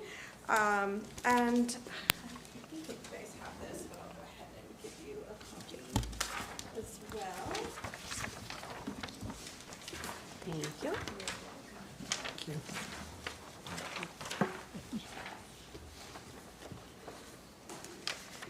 Okay, as requested during the last City Council meeting, you will find the additional mock-ups for the Arrow Forge logo as requested in those brand colors. So the first option, so in addition to the original mock-ups that you see above, you the final three on that on the second page.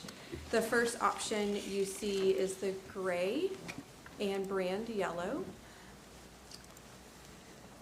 So those are the originals that you have on that first page. And then the second option is the brand yellow and brand blue. And then the third option is the brand blue with gray. Looks good to me. Open to thoughts, discussion. I know which one I like best. Do I you want think me it's to a say? little harder to see with the darker colors. It's hard to see the contrast with the darker Yeah. colors. Yeah. As I was looking at our logo on our budget book, and that sun still looks brighter orange than either one of these, which, Well, I mean, this is it. I mean, this is our, yeah. Which one do you like, Vice Mayor? I like the blue. I like both of the colors together. I like the blue and the orange together. I mean, but For the new mock-up? or the blue and the yellow together. Yeah, Okay. for the new. Okay. Yeah. So option that was my, 2. I'm sure it's more expensive because it's more than one color. But I just like that. And I think it will show up. I mean, when I like staying more consistent with the city color, and I just think we have to be very sure that it's gonna stand out. But I just like the way that looks, just the little zigzags or whatever it is. Just looking at that. Big difference, yeah. Dots on this side. What do you guys lean towards on the new colors? I like it a lot better, these options a lot better. I think the than blues the is other hard ones. to see it sometimes, you know what I mean? I guess it depends on the lighting or whatever, but you're not gonna have a lot of lighting. Well, You're talking about the middle one, right? I'm talking about the middle one. The middle one, Johnny, the background Oh, is the blue. The middle one? It's hard to, it does look like Well, it's I black, thought he but was looking at the blue one. No, I'm looking That's at the supposed to be blue in and the yellow. background. It Yeah. doesn't stand out as much as the brighter colors. Oh, I Yeah, don't have any problem with the that. I was second looking at page the bottom. is that, are the updated colors. and So it's like mock-ups. well, the orangey yellow, that's our city logo, is the main color. And then there's just the blue in it as kind of a Right, the background. accent. Mhm. And then the one above it has a black background? It's gray with the brand yellow.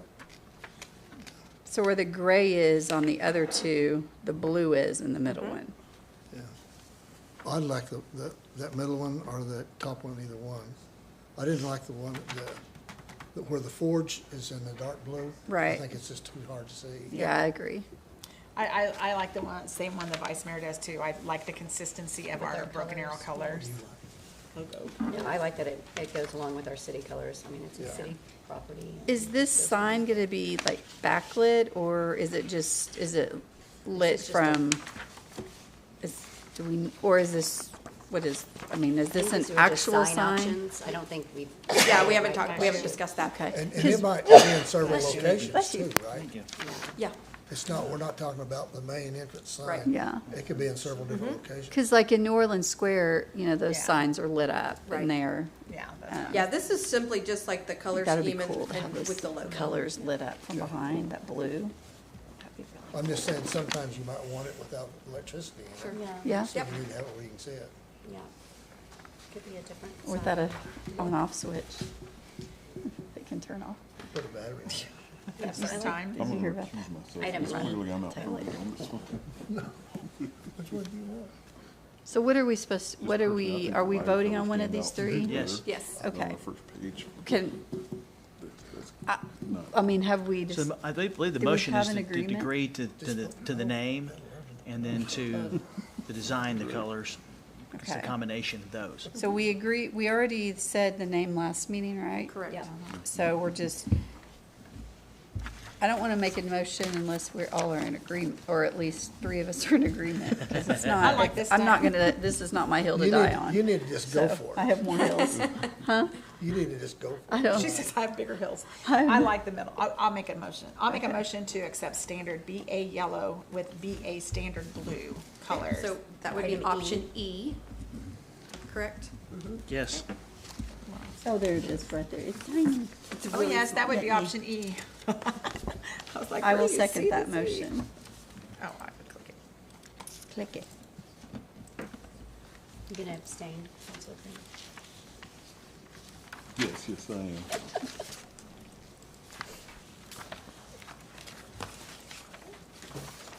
You did. He did. I did. He likes the other one, and that's fine. That's fine. You just, Fine, Justin. you just, why don't you just vote no? That's what you're doing. I just like something to stand out as opposed to blend in. I I don't want to make our understand. innovation That district abstain stick is out. voting against you. Well, it passed.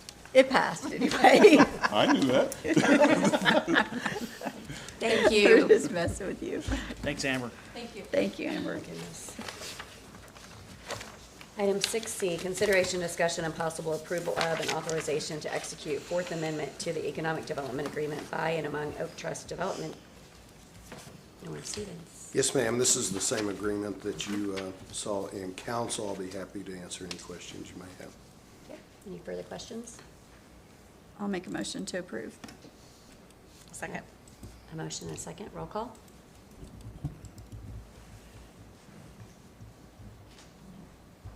Okay. Item 9D. Vice Mayor. Sorry. I'm just sitting here, I'm literally like in a trance. Item 6D, consideration, discussion, and possible approval of an authorization to execute resolution number 1579. Norm. Yes, ma'am. This is one I came before the body in executive session a few weeks ago, and you provided authorization for the city manager to begin negotiations, or at least place a bid to purchase the grain tower from Hanson Mueller. The grain tower actually does not sit on property owned by Hanson Mueller. It sits on the property that's owned by Union Pacific. Hanson Mueller owns property to the side of it in the amount of 1.7 acres of property. I reached out to the auction company, and I offered them a specific amount in the event that they would just take the auction down and just take the city's offer, or the authority's offer. They said they wouldn't do that. So on the date in question, I made a bid of $250,000. We were notified, that was on a Thursday. We were notified in writing on the following Monday that they had accepted our bid in that amount. There's also currently the Hanson Mueller leases the property from Union Pacific, and I believe that goes through November, and we'll be able to take advantage of that. With this board's approval at a later time, we'll move forward to purchasing the actual land that the tower sits on, and some other land right around it that is controlled by Union Pacific. But this is to purchase the tower and the 0.17 acres of property near the tower, and I'll be happy to answer any questions on it. And you say that extension of the lease agreement, we can still be a part of that until that time that we can purchase that property? Yes, sir, that is correct. I'd make a motion that we approve resolution number 1579. Thank you. Second that motion. I have a motion and a second. Roll call. Any remarks by governing body members? City manager? Madam Chair, I do have one I want to mention. I spoke to the Vice Mayor before the meeting regarding the Adams Creek project, and I'm excited that we've addressed their reimbursements. The questions come up about the intersection there within the development and the possibility of actually converting that four-way stop to a roundabout to actually help traffic. And I would just like to let you know, I'm going to have staff take a look at that and see exactly. It's nothing I would recommend that we put on the developer, but I do think that we need to take a look at that intersection and the increased traffic. I know there's a traffic study, but I would like for Kenny and his team to take a look and see if what a roundabout would actually do for that area, and would there be a significant improvement in terms of moving traffic, and what that might cost the city, and then look at options and bring those back for you to consider. She wants a roundabout. Well, I mainly just want traffic to not be backed up onto 71st Street, because it does it right now, and it worries me that we're just creating more issues.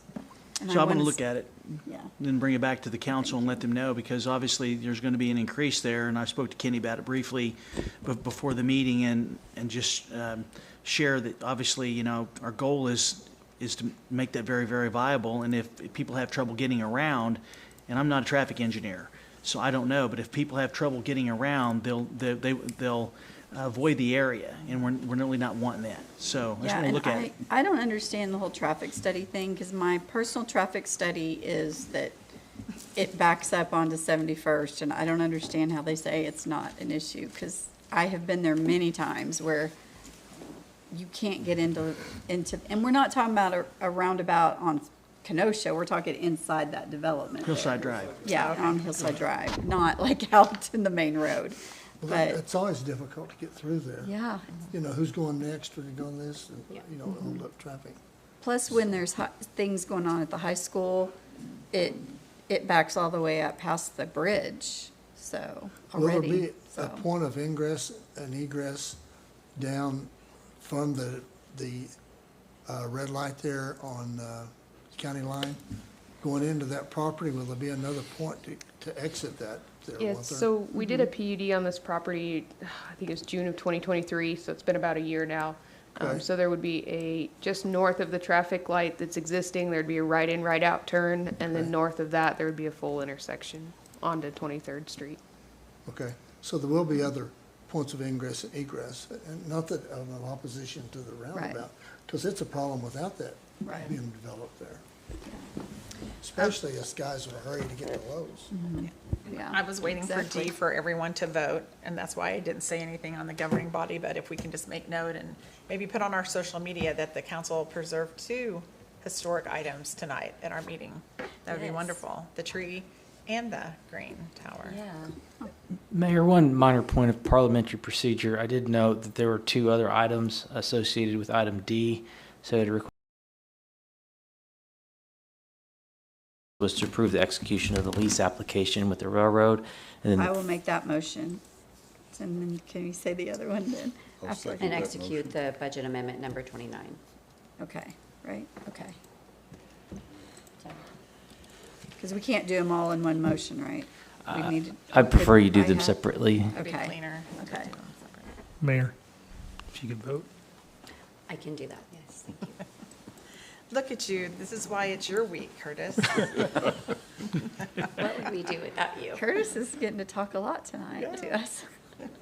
And then, Okay. and then the other motion, It's authorize the execution of the budget amendment. so moved. Second? Okay.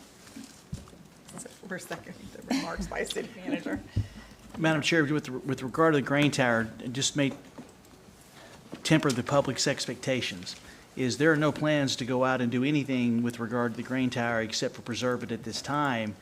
There have been some discussions about how that property could be incorporated into the farmer's market to help expand the farmer's market into the future, and that's the only discussions that there's been. And so once we get through with the transaction and we own the tower and then we actually work with the railroad, I mean, there could be some discussions, but eventually going to need to get some direction from the council. But certainly. There's no direction to get rid of the silo. We did not purchase it to tear it No, down. absolutely. I want to make that clear, and we've preserved it as council requested once we acquire it. And if there's opportunities to actually look to expand our farmer's market, then I want to bring those back and make sure the council is aware of those and you're comfortable with those decisions. But obviously, there was some discussion during the bond week with the museum specifically about the city acquiring it and their request for the expansion, which would work very nicely with the fact that we now own that property. So a lot of good discussions about it. But right now, there are no plans except for preserving it. Thank you. That's all I have. I do know that along those same lines that I had gotten a picture of a track that goes through a city with a lot more train than we go through. And they build a fence, a really nice looking fence, similar to the metal fence that we have through there. Of course, it may be closer to the railroad track, but they even had some shrubbery and flowers and stuff in it. So they had a fence that full length. So I would think that eventually that we would protect our property from the railroad with the railroad's approval. Yeah, that would be great. That's all I have. One more motion. Move to adjourn. Second. I have a motion and a second. Roll call. Use my new backpack. Me too. Fancy ketchup. Fancy. I would have said it, voted no.